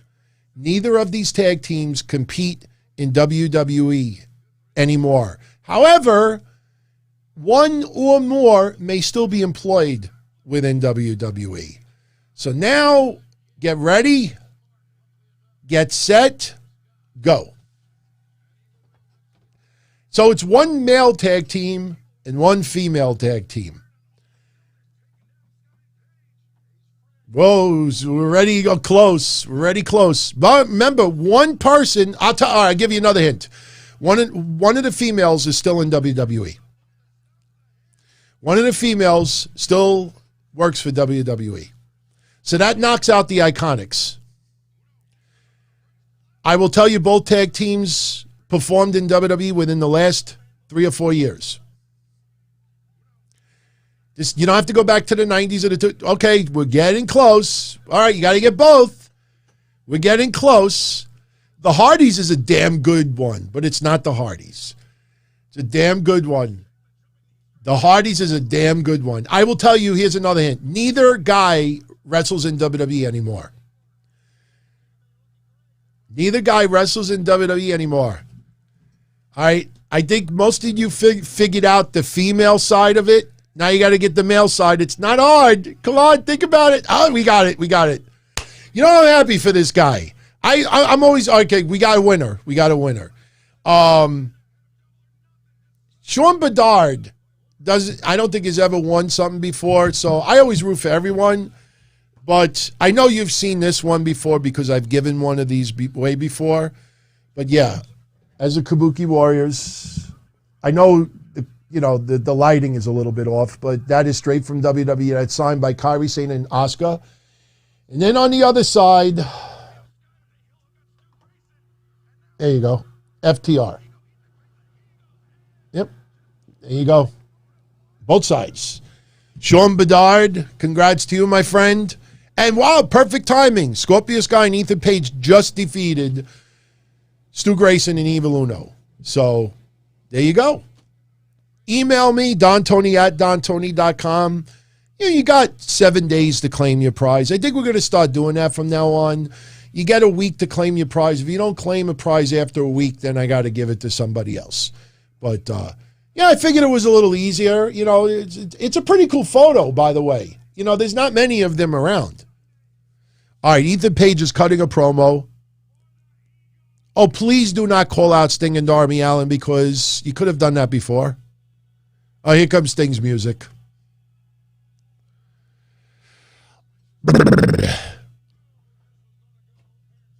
So, Rav, how about 9 days? We could do. Oh, what the hell is this? Oh, my God. Are you looking at your TV right now? I can't screenshot. Are these all members? These are all members of the Dark Order, and they're wearing Sting sweatshirts and Sting hats. What the fuck is the purpose of this? These are all members of the Dark Order. We're not stupid. And each one, oh wait, is that the real Sting? Every other, okay. Sting's got the bionic mask. This fucking shit. That was bad in WCW. Sting takes off a face mask to reveal the face paint. That was bad. They weren't members of the Dark Order. What the fuck was that? I'm going to be counting stings tonight instead of sheep. They didn't even fix his face paint from earlier. They don't have anybody in makeup? Those are members of the Dark Order. You could tell by some of the hair jobs. Some fans are wearing masks, some are not. I guess if you show proof of vaccination, you could go in without a mask. But once you get in the building, I mean, So how long? Okay, we're at 1 hour and 42. All right, pretty cool. So we'll be able to get right to pay-per-view predictions at the 2-hour mark, and then we'll call it. Couple other notes from tonight. 21 men. We got a mystery person. There's the mystery person. Kevin Owens beats Apollo Crews by disqualification. I still can't believe it's not a fucking flag match. Stupid. So they're going to go off the air tonight the way they should have gone off the air leading up to the Blood and Guts. They're going to go off the air with the Inner Circle and the Pinnacle brawling, which is the right way to go. Okay. Kevin Owens takes on Apollo Crews, ends very quickly in a disqualification victory. You had General Aziz with the Nigerian nail on Kevin Owens. Kevin Owens coughing like he had COVID and uncontrollably selling it like $1 million. He wants Apollo Crews one-on-one in a rematch. Could happen next week for the title. Now they just announced next Friday, June 4th, will be your AEW Dynamite. So that means we're doing the same thing next week. It'll be a little bit easier next week because we won't have pay-per-view predictions to worry about. Eric Bischoff is coming out. Eric Bischoff is the person who's going to MC the celebration of the Inner Circle. So here's Eric Bischoff. I like Eric Bischoff, man. I mean, I like him. I'm still, Eric, this is for you, man. Nobody wants your autographed tights. I can't get Eric Bischoff to model them. Do I still have the picture of Bischoff with these tights? I tried for a month to give these away. Do I have the picture? I don't think I do. Wow, I've accumulated too many pictures here. Where's the Bischoff tights? I don't think I... Wait. I think I went a little bit too far. Let me see if I can find them. I had the picture of him autographing them. Did we do it after Mania? We might have done it after Mania, so let me see. Yeah, I don't see them. I know if I look hard enough, I'll find them. Bottom line is, nobody wants the Bischoff tights. And the guy that originally was going to buy it from me, I should have realized, he never responded back. Wait. Are they? No, that's not it. Oh, well. I'm looking for photos of Bischoff, and I'm coming across my old pictures of Candice Michelle in the videos where she was tied up. Oh, my God. A lot of people... They have no idea about those foot fetish videos with Candice Michelle that I used to play. Definitely inappropriate. No, I'm not just going to give them away like that, Big T. We'll do another contest down the line. Maybe I'll wear them. I'll do I'll look like the fat oily guy if I do it. I might as well just take the shirt off and just go like this. So we're probably going to get Kevin Owens and Apollo Crews again next week. Seth Rollins comes out. Dun, dun, ch, dun, dun, ch. It's your birthday. It's his birthday today. And he's celebrating his birthday. And Cesaro could not be there to celebrate it. And he says that it's not his fault and that his hands are clean. But the fans, they have the dirty, filthy, guilty hands. They caused Cesaro for what happened. And Seth Rollins in the ring, cutting his promo, tormenting the fans. And I'm still sticking with what I said a couple of weeks ago. Cesaro versus Seth Rollins, Hell in a Cell. I think that's coming. I got to give somebody a special shout out. I didn't take his name down. It would be so disrespectful of me to shout this. You know what? I will do it on Monday. I may be forced to do it next Wednesday because sometimes, I'm not going to lie, when I do shout outs, sometimes I feel a little bad when I do it in front of Mish because, obviously Mish has his hardcore supporters that, could care less about me. And I know that there's people that tune in just for Mish that really don't like my work at all. But I don't like doing real big special shout-outs on Mondays, especially when people offer things. But I got such a generous offer from someone out there. I'll mention it next Wednesday. And when I say it, people are going to be like, wow, that was pretty fucking cool. So we just had commercial. We came back and Bischoff is in the ring. So... Bischoff getting a huge round of applause. They're reminding us that it's TV 14, by the way. So we're expecting some middle fingers and curse words.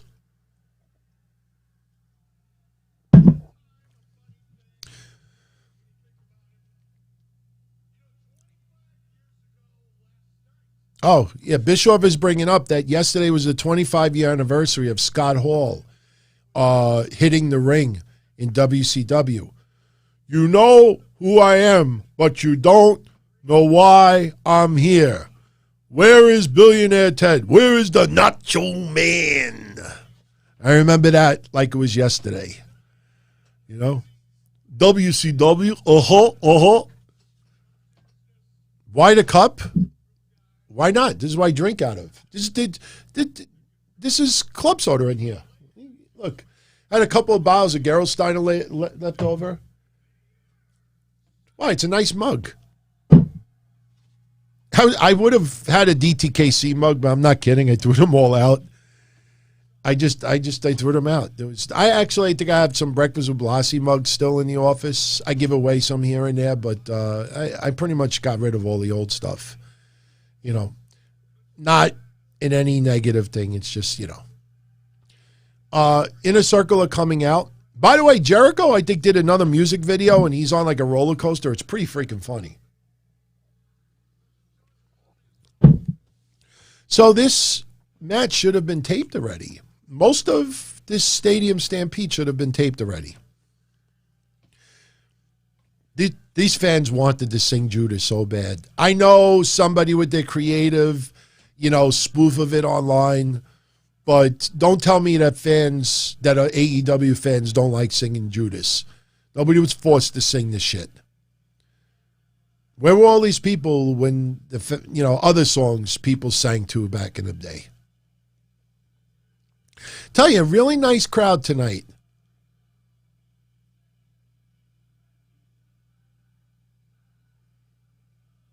I'm telling you, you're going to see some fans crying. I know that sounds goofy to some people, but you're going to see some fans legitimately crying.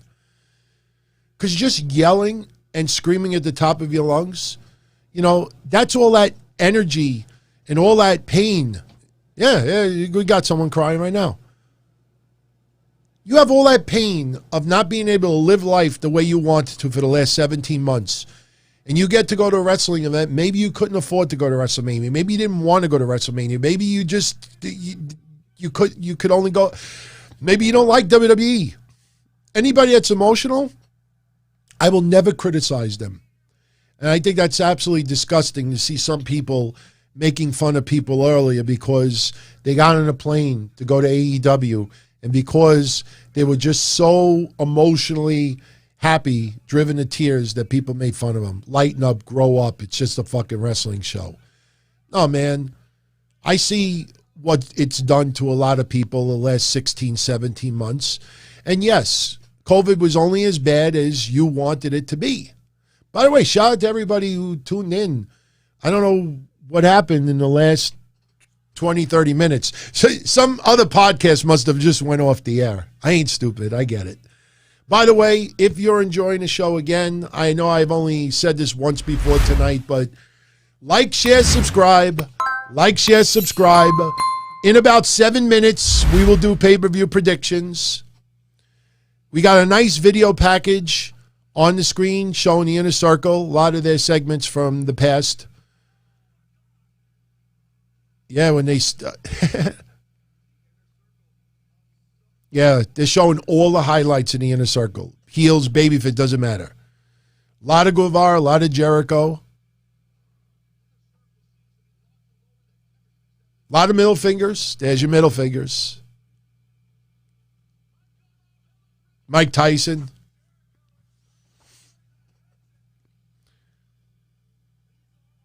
Harris B, it's the usual suspects. It's all good, man. Some very bitter people out there. It's all good. That was a really nice video package. I hope, if you like the Inner Circle at all, go check out that video package later. It was pretty cool. I mean, we've seen all the highlights, but I thought it was very well put together. Inner Circle chants. Loud Inner Circle chants. I'm telling you, man, this crowd, it's that feeling in there. WrestleMania, it was a little different because it was the first event and the weather was bad and there was a lot of unknown.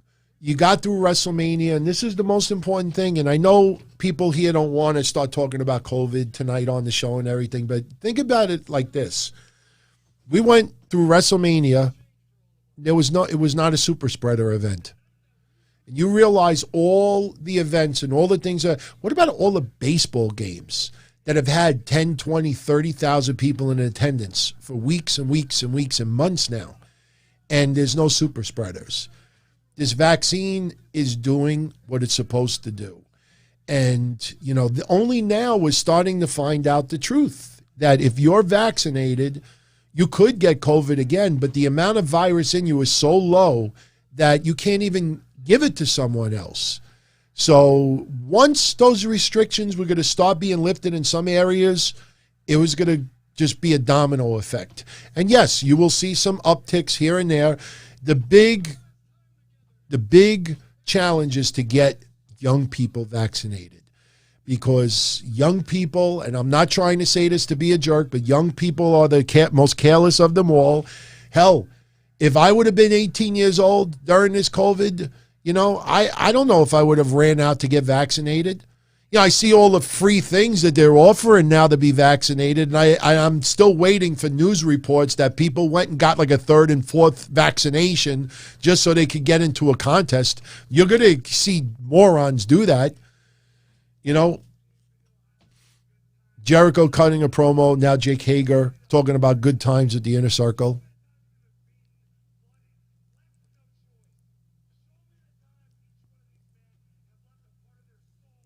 He's talking about how each man has left a part of their soul behind. I hate that they're doing this stipulation, though. If the Inner Circle loses, they must disband. Because nobody feels like they're disbanding. I mean, unless the intentions are to legitimately disband them, I think it's a very stupid way to go. Because it's too predictable.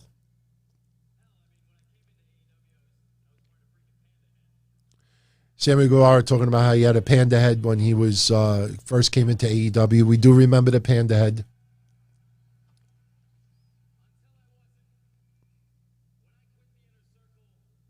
He's talking about when he quit the Inner Circle. The guy's had his back anyway.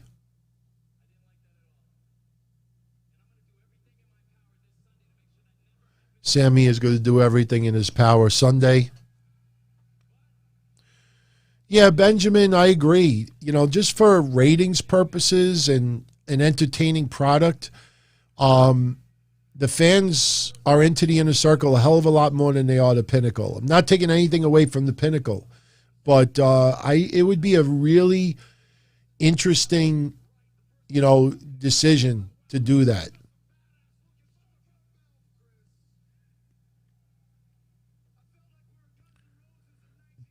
Jericho talking about it, saying that it felt like there were Guns N' Roses 1987. Best performances. Pinnacle should be coming out any second. It's going to be a war. It's going to be hell. He says if they lose, they're going to go down in a blaze of glory. If this is the last time they're ever in the ring,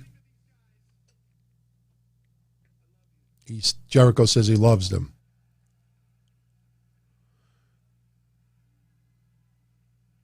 Legitimate hugs, all five of them hugging. Jake Hager looks pretty emotional. They're posing with the middle fingers, and there's MJF on the Titantron. They're in the stadium. MJF's cutting his promo in front of a goalpost. They are running out of time. They may act. Oh, Dean Malenko looks like he just had a Whataburger, couple of shakes. Yeah, Dean Malenko, they're trying to make it look like he got beat up and he's laid out in front of a pole. And the Inner Circle are running to the stadium.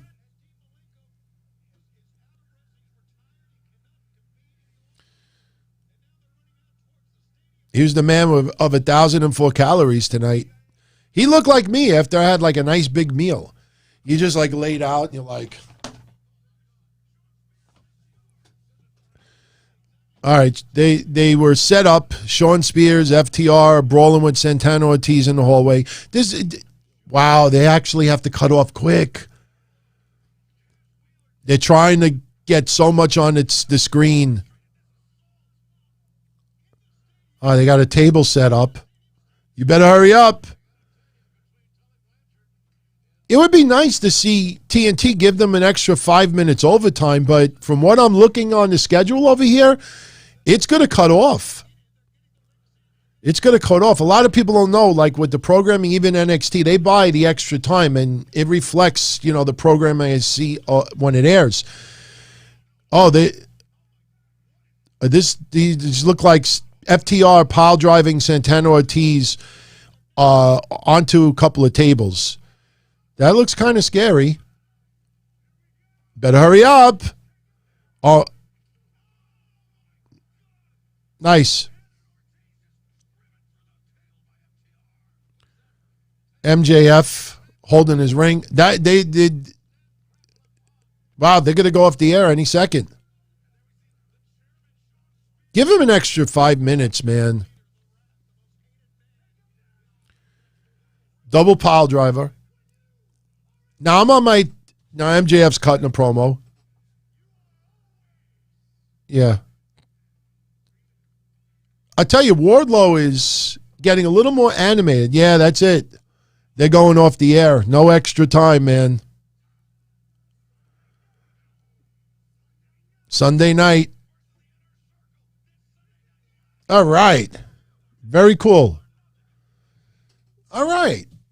Yeah, because mine's like 40 seconds behind, so. Not a bad episode. Leaving the Inner Circle laying makes me feel more and more that the Inner Circle is obviously going to win this one. They have a lot of Stadium Stampede already recorded. They'll probably do some more tomorrow, finish up a couple of things here and there. No, I don't think they mismanaged time at all, Benjamin. But I personally think that the Jade Cargill match, you could have cut that down a minute or two easily. You could have cut down a minute or two off of Janela and Hangman Page. This is how the Dynamite before Blood and Guts should went off the air. And they ended up doing that after hour one, which we all questioned at that time. And you realized, because I think they anticipate a lower rating. I don't remember what was airing that day. I don't know if it was Biden's speech or something, but they chose to have Darby Allin go off the air instead. Nothing against Darby Allin, but Blood and Guts obviously was going to take up over an hour of the following week, and you should have went off the air with Blood and Guts, the brawl, and they didn't do that, which was very surprising. They weren't going to make that same mistake twice tonight. So anyway, just to finish up very quickly with SmackDown, Bianca Belair, or Belanca, that's what Michael Cole called her. He called her Belanca at the end. She beats Carmella pretty handily. Carmella had a little bit of offense here and there.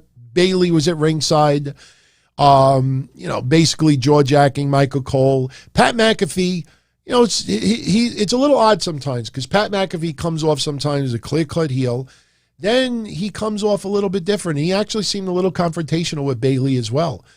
But in the end, Bianca Belair wins. And when she won, Michael Cole accidentally said Belanca. And Bayley's like, Belanca? Michael, what are you, stupid? Belanca? But it was funny because Bayley also called her Belair instead of Belair. I thought that was pretty funny. And one other match. Natty, well, actually two. Nakamura beating Chad Gable. Rick Boogs did the intro again. I hope to God he didn't have to play it during a commercial break. Did anybody notice that? He's doing a guitar thing with Nakamura's music and they go to commercial.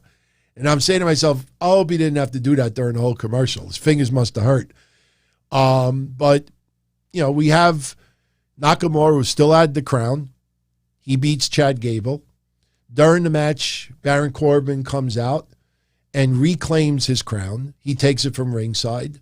And then Baron Corbin's walking up the ring. Nakamura gets the win, and Nakamura's like, where's the crown? Where's the crown? He looked like a kid who just lost his puppy. And he looks up the rampway, and Baron Corbin is like, this is mine. He didn't get it steamed and clean because he put it right on his head. And then next thing you know, Rick Boogs nails him from behind. The crown goes flying. Nakamura regains the crown once again. Is this the 24/7 title? Is this the new 24/7 title? Brawling and taking the crown and running away? I don't know. Let it come to a conclusion, please. Or just the guy could own the $90,000 Ferrari. Go out and buy another fucking crown. I think the storyline is kind of stupid. And Natty and Tamina beating the Riott Squad. Now, my problem with this match, which is very small, but the soundboard. There was one point during this match that everybody on Thunderdome was clapping and getting into the match. And this is what I mean, what I don't like about what WWE does with the soundboard.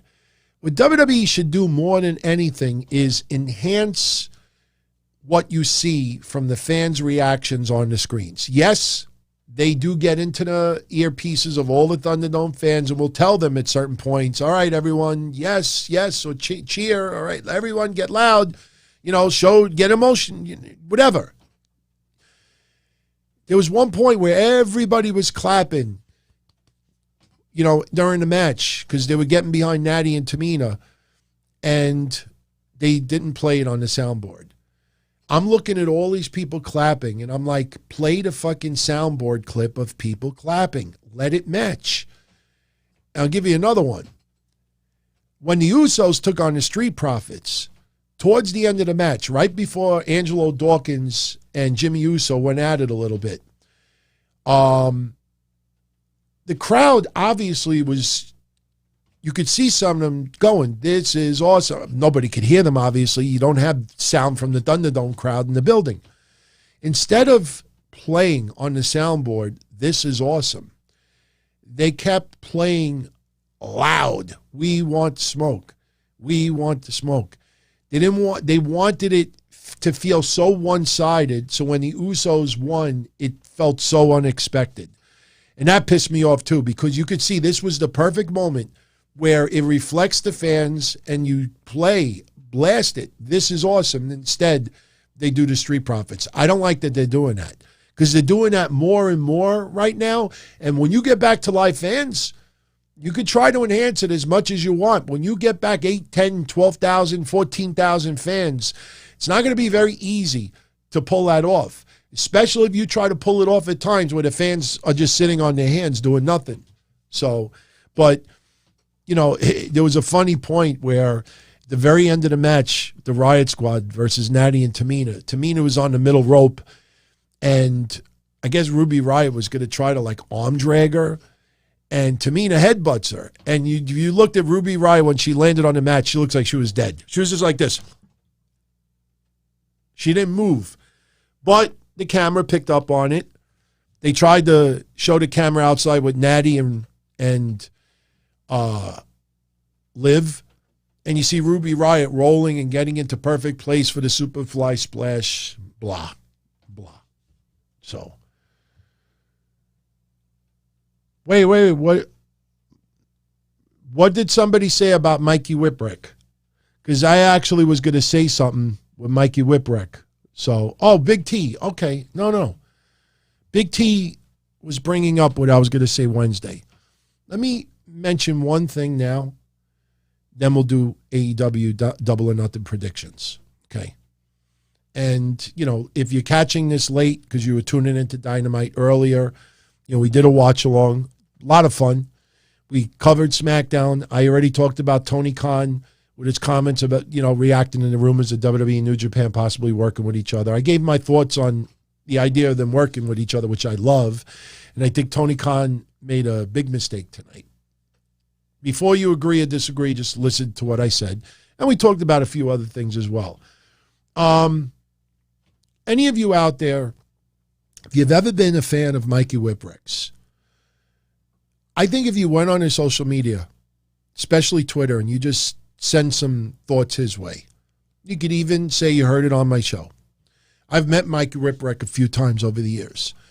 I met him more for a promotion here in the Northeast called NYWC, New York Wrestling Connection. All my interaction ever with Mikey, he probably doesn't know who I am, but all my interaction I ever had with Mikey Whipwreck was always funny, great. Used to always hang out at NYWC shows. Really, really good guy.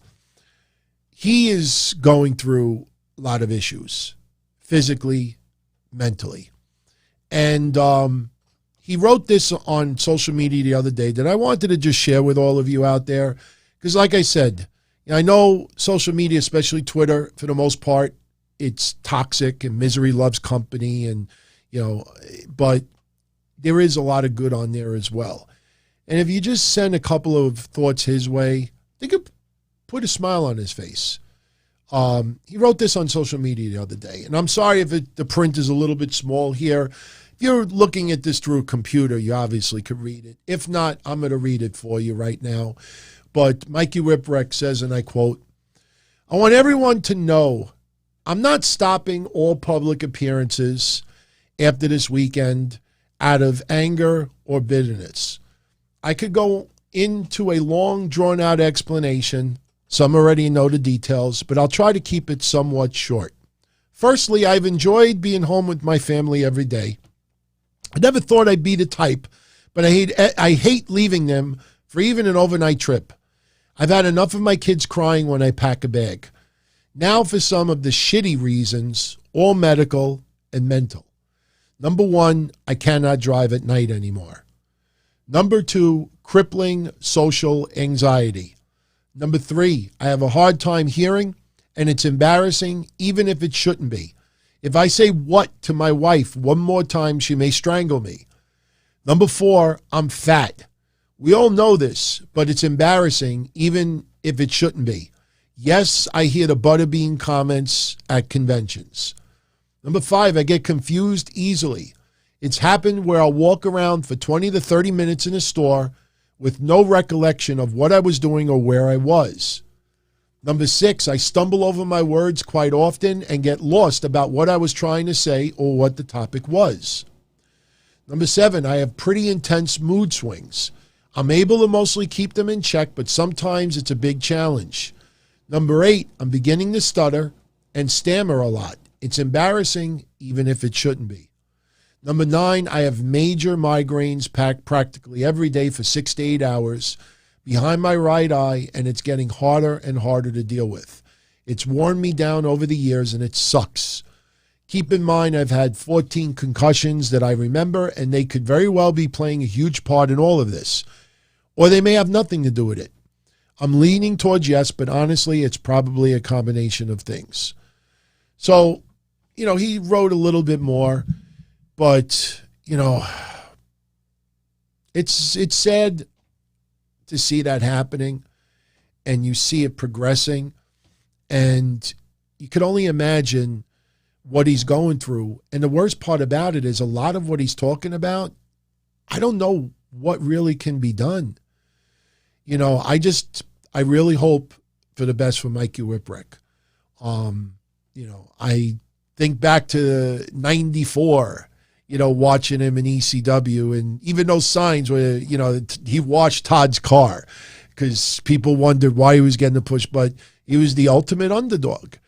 And him and Tajiri, I enjoyed that tag team. Him and Tajiri, managed by Sinister Minister, I love that tag team. One of the things, and we'll go to the predictions now, one of the things that was such a hard thing to do, and I know a lot of you out there know immediately what I'm talking about. Back in the late 90s, early 2000s, I had an internet radio station called Tombstone Radio, and I streamed online 24 hours a day, 7 days a week, 365 days a year, theme music. If you go to Wayback Machine and you type in my website, you go back at that period, you'll actually see the player, and you'll actually see songs going through. And I played music from WWF, WCW, WWE wasn't even called that yet. WWF, WCW,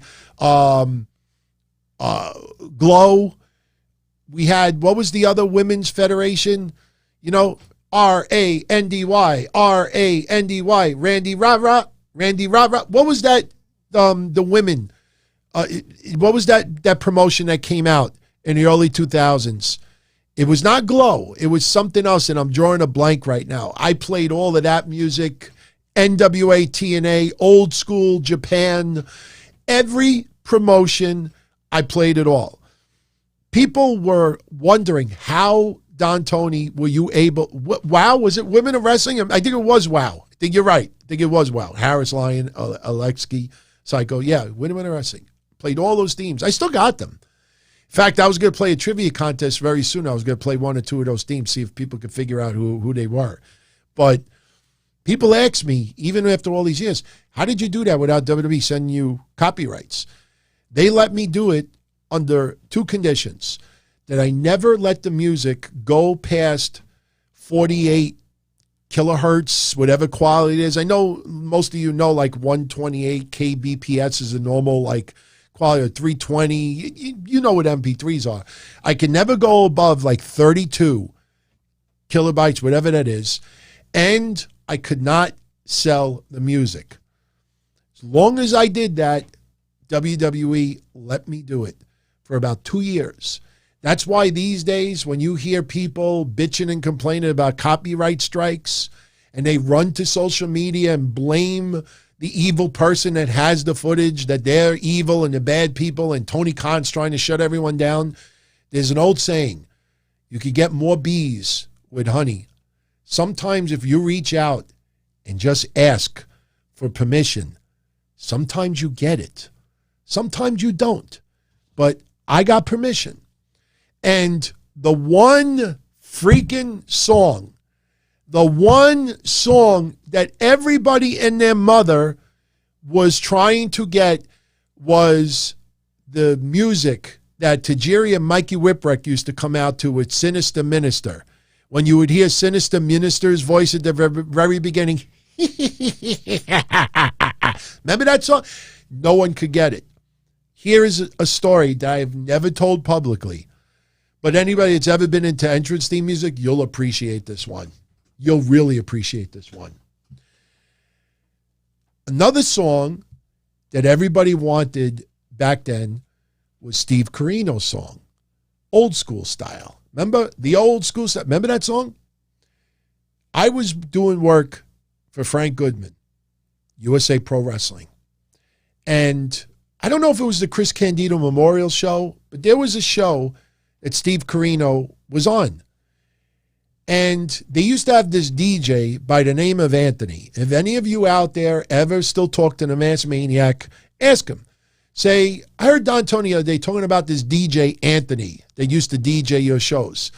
This guy was the ultimate nerdy goof that I don't remember what the incident was, but somebody like left him laying and he cried out of the building and he never DJ'd ever again. One time I was standing by his booth because Steve Corino was there and obviously couldn't do it after Corino's match, but I saw that his theme music was there.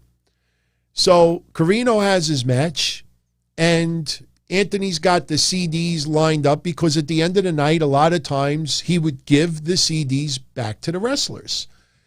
So after Corino had his match, I'm looking at the CD and I see it. And I'm like, I got to get that fucking song for my station. So this kid, Anthony, he said something like he had to go take a leak or something. I'm like, go take a leak. I'll watch everything. And he's like, you sure? You sure? I'm like, I watch Frank Goodman's Money. I was the one that took the money when everybody came in. He trusted me with money. I said, don't worry about it. I'll watch it. And he went in there, and I don't remember whose CD it was, but he had a box on the side that had some no labels on the CDs. I took it out. I put it in Steve Corino's jacket, and I put the CD in my fucking pocket. First day I came home, I think I even ordered food from a diner that night, and I couldn't wait to dive into a double cheeseburger deluxe. I took that CD, I popped it in my computer, and all of a sudden I hear the beat, and I'm like, the Old School Style. I'm like, yes.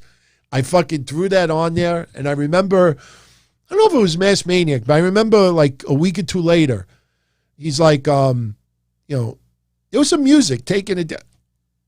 I stole it. I stole the fucking theme song. Steve Corino's song. So I stole the CD. True story. If you go back to Tombstone Radio, if you look at that station long enough, you'll see Steve Corino's song pop up. And you won't be able to hear it, but the player still goes to this day because Wayback Machine took a screenshot of the whole thing. Yeah, just think about, what was that, 2002? No, 2003 or 2004. It was around that time. So 17 years ago, the controversy is stealing someone's entrance music. Do I still have it? I have the digital version. I don't have the CD anymore. I put everything digital. That's why I was able to do that station. I converted all the songs onto online. I used a website called Live 365. I don't know if it's still in existence.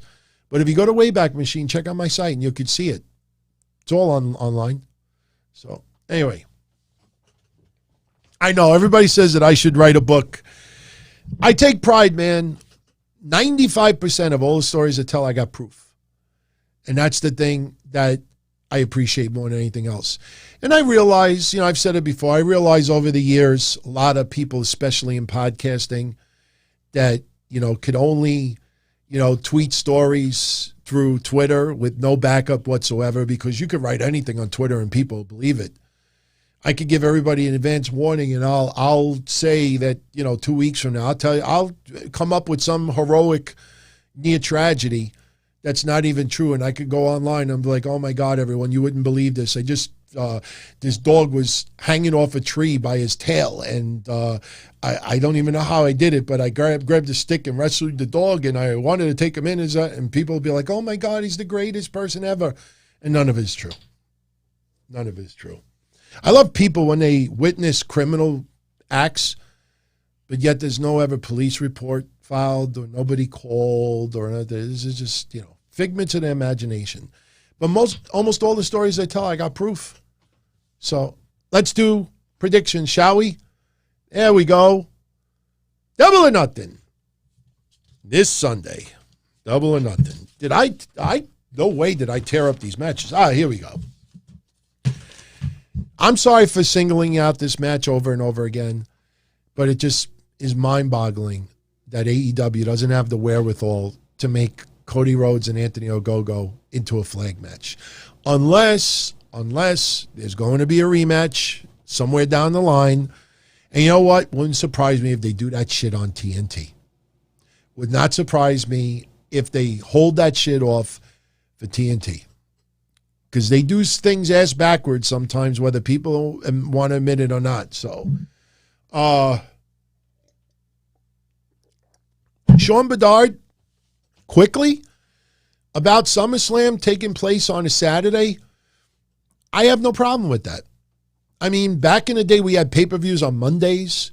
We had pay-per-views on Thursdays. We've had pay-per-views on Saturdays and Sundays. I don't have any issue with that at all. If SummerSlam takes place on a Saturday, I kind of like that better for the simple reason that Sunday night we could kind of go to sleep early.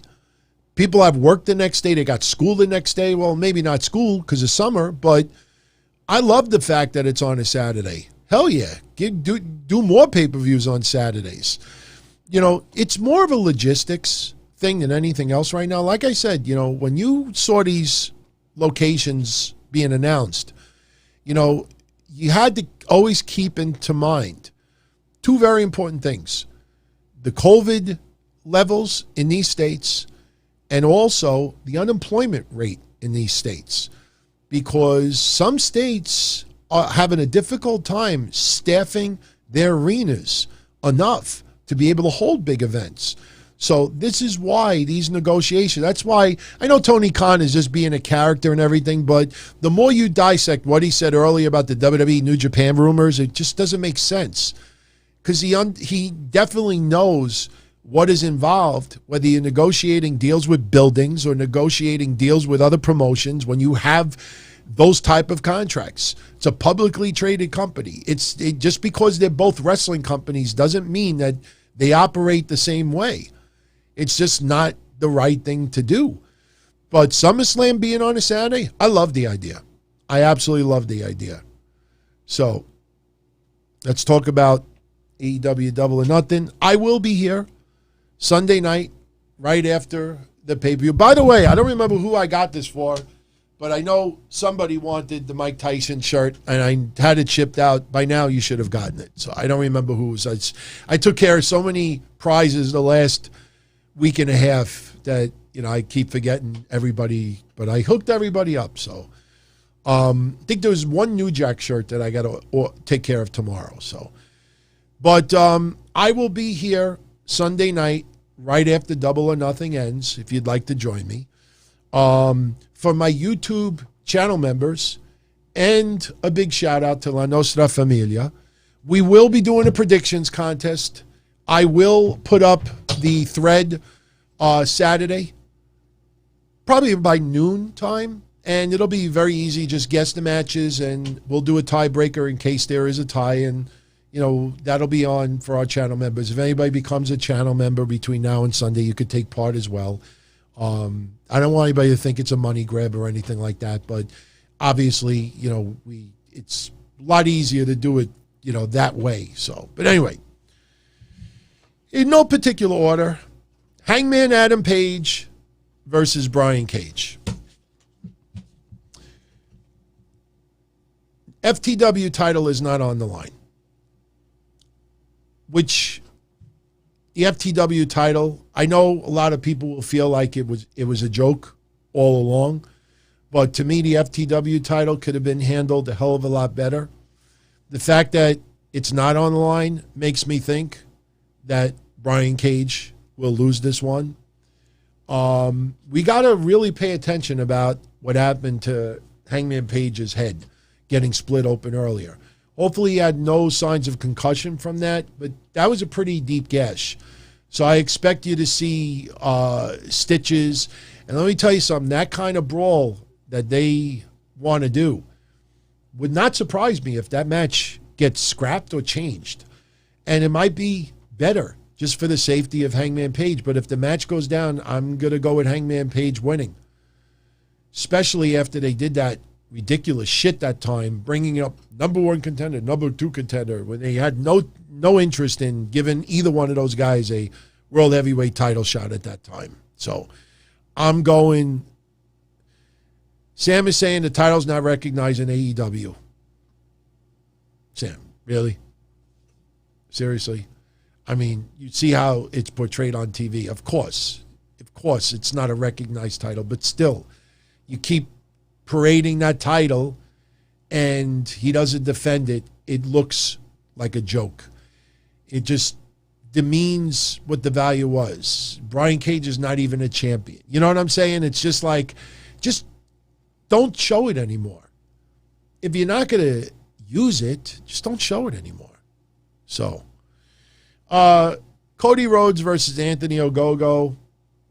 Man, this one's got me so confused for the simple reason that, like, part of me says Cody does not want to get pinned and doesn't want to have the flag, other than the United States displayed in the ring. And he doesn't want the national anthem for anything other than the United States played in the ring. So that's probably why they're not going with a flag match or even a national anthem. But flag match is the easier gimmick and just sounds better. So something tells me that Anthony Ogogo will probably get disqualified. He'll probably do something to Cody. Cody will probably split blood. And Anthony Ogogo will not follow referees. And Cody could win by DQ. Or Anthony Ogogo will win by referee stoppage. But something tells me after the match is over, Cody is going to be laid out in the ring, whether by Who Dat or other members of that crew, and then they're going to drape the UK flag, the England flag, over Cody's body. That's what I think is going to happen. Sting and Darby Allin versus Scorpio Sky and Ethan Page. Sting obviously does not need a win in this case, but I just can't see them bringing Sting out of retirement. Yes, he signed for a contract to do some matches, but he did so well in the cinematic. If he loses this one, I don't know what that appearance comes across in the future. I personally think that Sting and Darby Allin will win this one, especially if Darby Allin is no longer the TNT champion. I think he's got to regain a little bit of momentum. So I'm going to say Sting and Darby Allin will actually win that match. The Casino Battle Royale, it's really almost impossible to pick a winner because we are getting a surprise. Right now, Christian Cage almost feels like my sleeper for the simple reason that, he's got this outwork everyone deal, but I don't know if people realize how many months he's already in AEW, and it doesn't feel like there's any momentum whatsoever. It's outwork someone every 3 weeks or 4 weeks. So by him winning this, it almost feels like that's an easy title shot for him without a storyline needed. Plus, it'll give people flashbacks of back with Hardy's, Dudley's, Edge, and Christian, seeing Christian climb a ladder and grabbing whatever it is, the poker chip or whatever, or the Sonic the Hedgehog donut, whatever they used. So I'll go with Christian, but I'm really curious to see who the surprise person is going to be. I mean, there's a lot of names being thrown around. I don't want to speculate, but I'll say Christian. I'll say Christian. Serena Deeb versus Riott, which is the buy-in match for the pay-per-view for the NWA Women's Championship. You know my feelings on this already. It's going to be a great match. And I understand back in the day with the Eliminator match and all that, but to see Camille and Thunder Rosa having it out on NWA to determine a number one contender and then to see Riott announced for a match, it just makes NWA look ridiculous. So even though I think this match will be fine, I think Serena Deeb retains. I just don't see Riho competing in NWA. Miro versus Lance Archer for the TNT Championship. I think this ends in a no contest. It either ends in a double disqualification or a double count out. It'll be in a no contest. The only way I see this going is that the match just totally breaks down. The referees can't stop it, and they just keep brawling. They brawl outside the ring, up the rampway. They are going to have a wild, wild brawl. And this way, Lance Archer doesn't have to be pinned clean. Miro doesn't have to get pinned.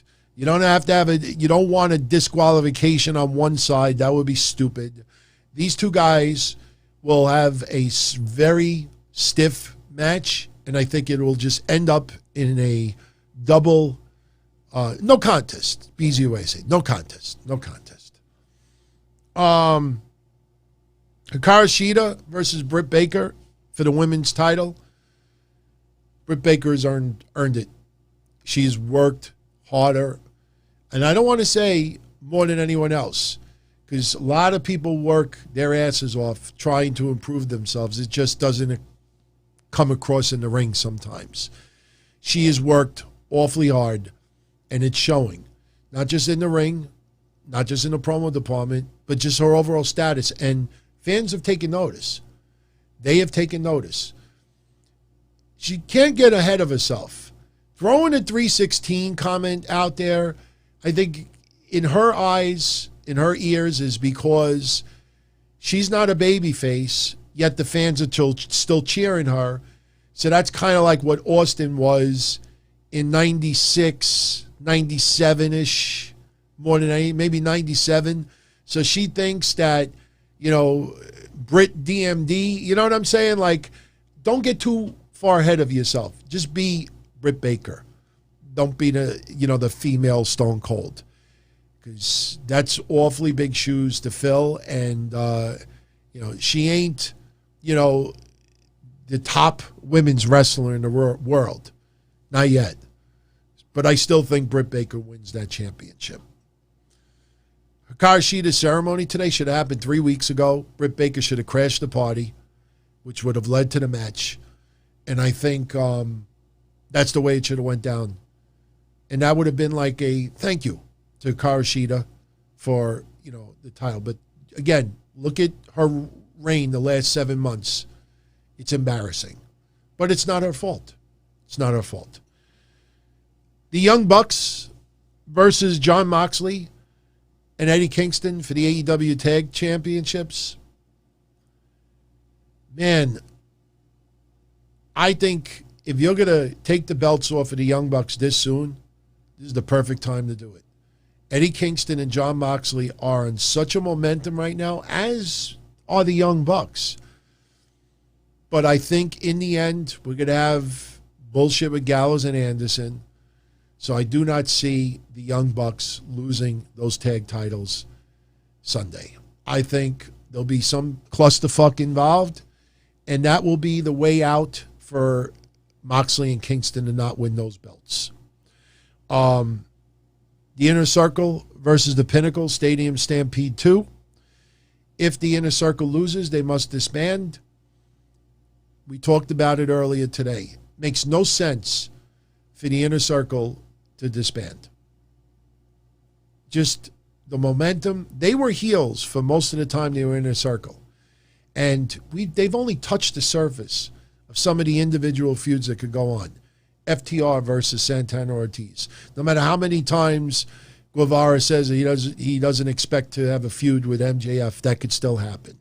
Jericho, anything could be. Wardlow and Hager could still be a possibility. There's so many possibilities coming out of this. And yes, though that could still happen even with the Inner Circle split. I just think if you want to put a lot of focus on the Pinnacle, then you break up the Inner Circle. Easy. If you think about it, if you want the focus to be on one faction more than anyone else and one only, it's the Pinnacle. Because the Inner Circle will always trump that. But you got to remember, too, Shawn Spears, not the most popular heel on the AEW roster. A lot of people still aren't into him. FTR, everybody likes, but we don't know in the long haul, how long they're going to be there. There's also a possibility that maybe some contracts are going to be coming up soon. So there's a lot of variables as to why the Inner Circle could split.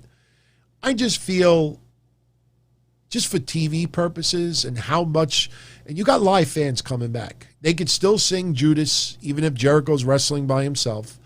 But Jericho with a faction around him, prolongs his career even more. So I'm going to say the Inner Circle are going to win Stadium Stampede 2. And I'm looking forward to it. The first one delivered, and they did it in such a short amount of time. So I'm going to go with the Inner Circle to win it.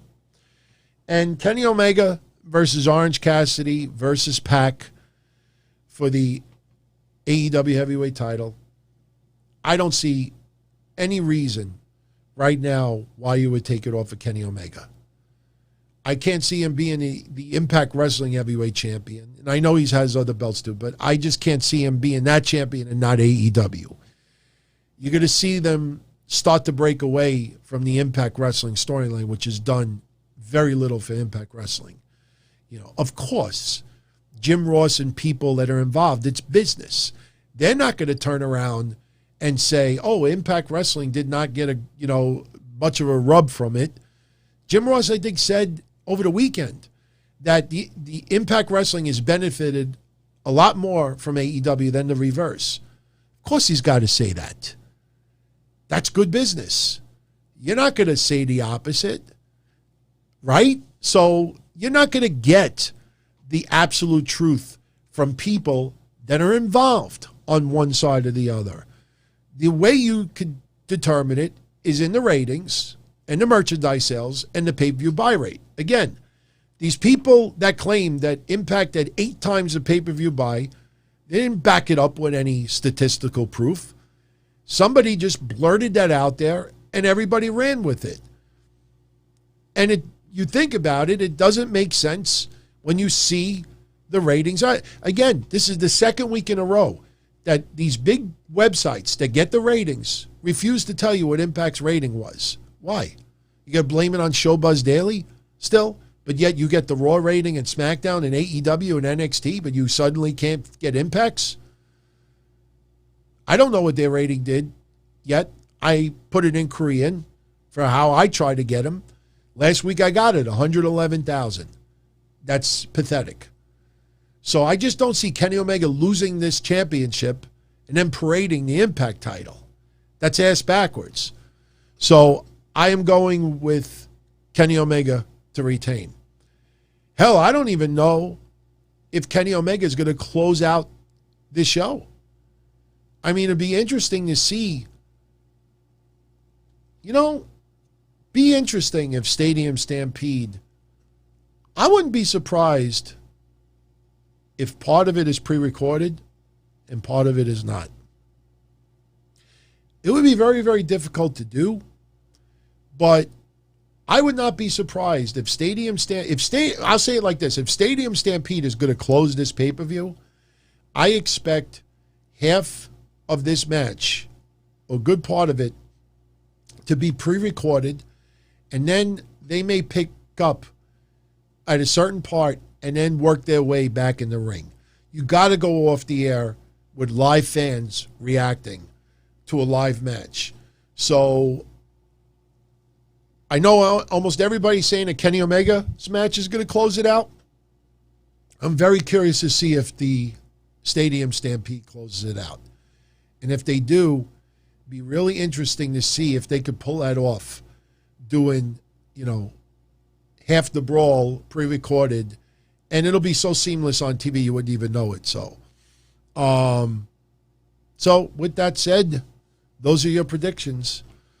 So Malik thinks that Pinnacle should win all the titles in 2022. That is a possibility. 2022 is still a little ways away, but that is possible. I'm liking the development of Wardlow right now. FTR was the tag team of the year for the year before. I mean, ever since they ran into the Young Bucks wall, I mean, their run has been limited. Is that the nice way to put it? But Wardlow, to me, MJF is MJF. MJF's all. I loved how MJF cut a promo today. Somebody interviewed him, and he said he's not looking forward to fans coming back because he likes being alone. Do you know websites actually reported that as news? He's in fucking character, morons. If you want to compare that stupidity to yesteryear, you saw that. I didn't see it, but you saw that video where the Ultimate Warrior apologized to the fan. Imagine if websites reported that the Ultimate Warrior apologized to a fan. You understand what I'm saying? Like, the Ultimate Warrior got recorded that he didn't want to apologize, and Vince McMahon's telling him it's a work. Now, you see the finished product, and all you see is that. MJF is playing a freaking character. MJF in real life could be a scumbag also, but he's doing an interview. Who out there thinks in their right mind that MJF is going to say, oh, I can't wait for fans to come back. I can't wait for fans to hear that reaction, to hear them boo me and say that. Why? He's never cut an interview like that. And people are reporting it as news. I tell you, man, in all my years going back to 97 with the hotlines, I never seen such garbage writing by people. And you realize that 90% of them out there have no connections at all. And they try to get the connections by hand jobs, tweet jobs, and all this other stuff. And it's pretty sad, man. It's pretty sad. Like I said, and look, I take pride that for the last bunch of months, from the WrestleMania stuff to the tickets and, the house shows and all that, I take pride that, you and I were the only people that knew the truth. As long as we know the truth, that's all that matters. I don't care if it doesn't get website publicity. As long as you and I have the most up-to-date current information and we could get some of the facts, that's what matters. So, but I think this pay-per-view is going to be entertaining big time this Sunday. I don't know if I'm looking forward to the card as much as I did for the last pay-per-view. I mean, yes, we were all left with a really bad taste in our mouth because of what happened with Moxley and Omega, the exploding match that really didn't happen. But that was, logistics. I mean, yeah, it still sucks. I mean, we did joke about it too. But, looking at this top to bottom, other than maybe Cody versus Ogogo, because Ogogo was really not shown much other than a couple of punches and one move, all these matches seem solid. They really do. You look at it up and down, every match seems solid. I'm very curious to see how well Sting does, although I don't expect him to have, as much in-ring as we think. But I think there's going to be a good pay-per-view Sunday. There's really no reason to rip it. There's really no reason to rip it. But I will be here Sunday night right after it ends. And with that said, everyone, I'm going to jet out of here. So remember, next Friday, I will be doing something similar to today with the AEW Dynamite watch-along. And, we'll cover SmackDown and a couple other news tidbits. Next week, since there won't be pay-per-view predictions, we can end the night pretty much around the 2-hour mark. So we'll be able to end a little bit earlier. And next Friday will be the first Dynamite post-pay-per-view. So we'll see some championship celebrations, and we'll see some storyline twists, and we'll know who the mystery person is in the Casino Battle Royale, and we'll see what changes. But Sam, I talked about New Japan with WWE earlier today. We talked about it for about 20 minutes. I'm not trying to cop it out for now, but just rewind it. Mission Eye Monday will have, I don't know if it'll be as heated or deep as Velveteen Dream, the debate we did there, but Mission Eye are on a little bit odd, a different odds with this as well. Not as much as you think, but we will definitely have a discussion about WWE and New Japan on Monday. I'll also let this Tony Khan rant earlier today about New Japan and WWE, I'll let that digest for a couple of days, and I'll see if I feel any differently on Monday. But, we'll see what happens. But one thing is for certain, we have some great topics coming up to get into. And I thank you. Oh, thank you, Nero Fay. I emailed you earlier. The email address that you emailed me from, I tried PayPaling you your prize. And PayPal sent it back to me saying that it could not be completed. So send me an email address that can accept PayPal. If that's no good, if you want like a gift card from like Pro Wrestling Tees or maybe WWE Shop overseas, the Euro Shop or something like that, let me know, because I definitely want to send it to you. You're the only person that's outstanding. And I always take care of everybody, as I promise. So, but everyone, much love. I tore up the paper, reminding everyone in Mandarin that Druidia is a planet. So, good night, everybody. Much love. Wow, I actually get to do this 2 shows in a row. I know some of you out there might be a little bit sick of it, but I never get sick of playing tribute to my favorite movie of all time, my favorite pet of all time, and the fact that we can brag about each other for a little bit. So have a great weekend, everyone. Enjoy it. Much love. Did I leave someone's super chat out? Hold on. I got to give one shout out before I go. Roger Rubio. Thank you, Roger. Roger, my significant other, is not here tonight. I will be picking her up tomorrow. Yesterday, again, I apologize to everyone yesterday. I did not expect to have tissue samples taken out of my prostate. I thought I was going, get test results, do a follow-up checkup, and be done with it. And when I went yesterday and saw my doctor, and he did the thumb in the ass thing, and then he's like, would you be willing to have some tissue samples done? We should check. And I'm like, oh, fuck. And he's like, it's not a lot. He says, we'll numb the area and everything. And going home was weird because like the numbness started to wear off, and my ass felt like I was sitting on marbles. But he said to me, he goes, you'll probably have a little discomfort last night. So I really didn't want to do the show last night, knowing that my ass was so sore from having a needle shoved up it or whatever they shoved up it. So, but, I will be back obviously this Thursday coming up, and we'll pick up where we left off with the New Jack stuff. And Dream 101, man, I hope you got my shout outs last week. I really felt bad for you because you sent me that comment about you having a little bit of a breakup. And as you could all see in his profile pic, he's a fan of Velveteen Dream. And the last super chat I got from that night, he had a breakup with someone, and then the next day, Velveteen Dream got released. I'm not kidding. So, Dream, I hope you're doing well, man. Seriously. You know we're here for you, too. So stay strong. If it's meant to be, it's meant to be. If it's not, his or her loss. So, but, yeah, I get to go out in style. So, much love, everyone. I'll see you Sunday night after AEW Double or Nothing. Take care. As far back as I can remember, I always wanted to be a podcaster.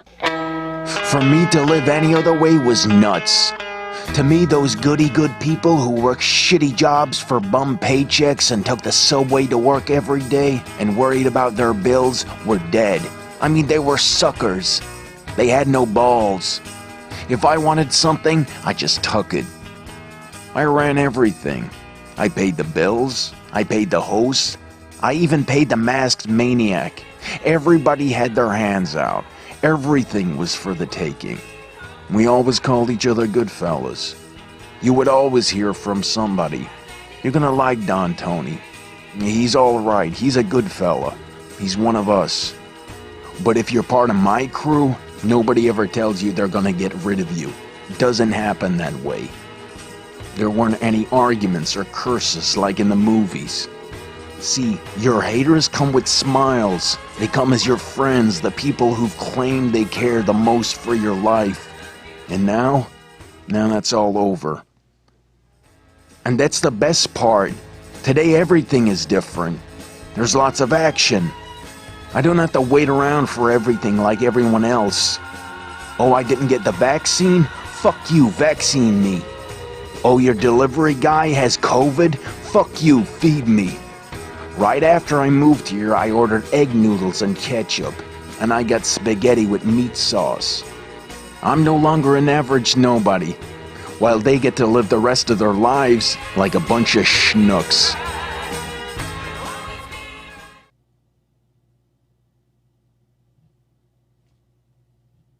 Night, everybody.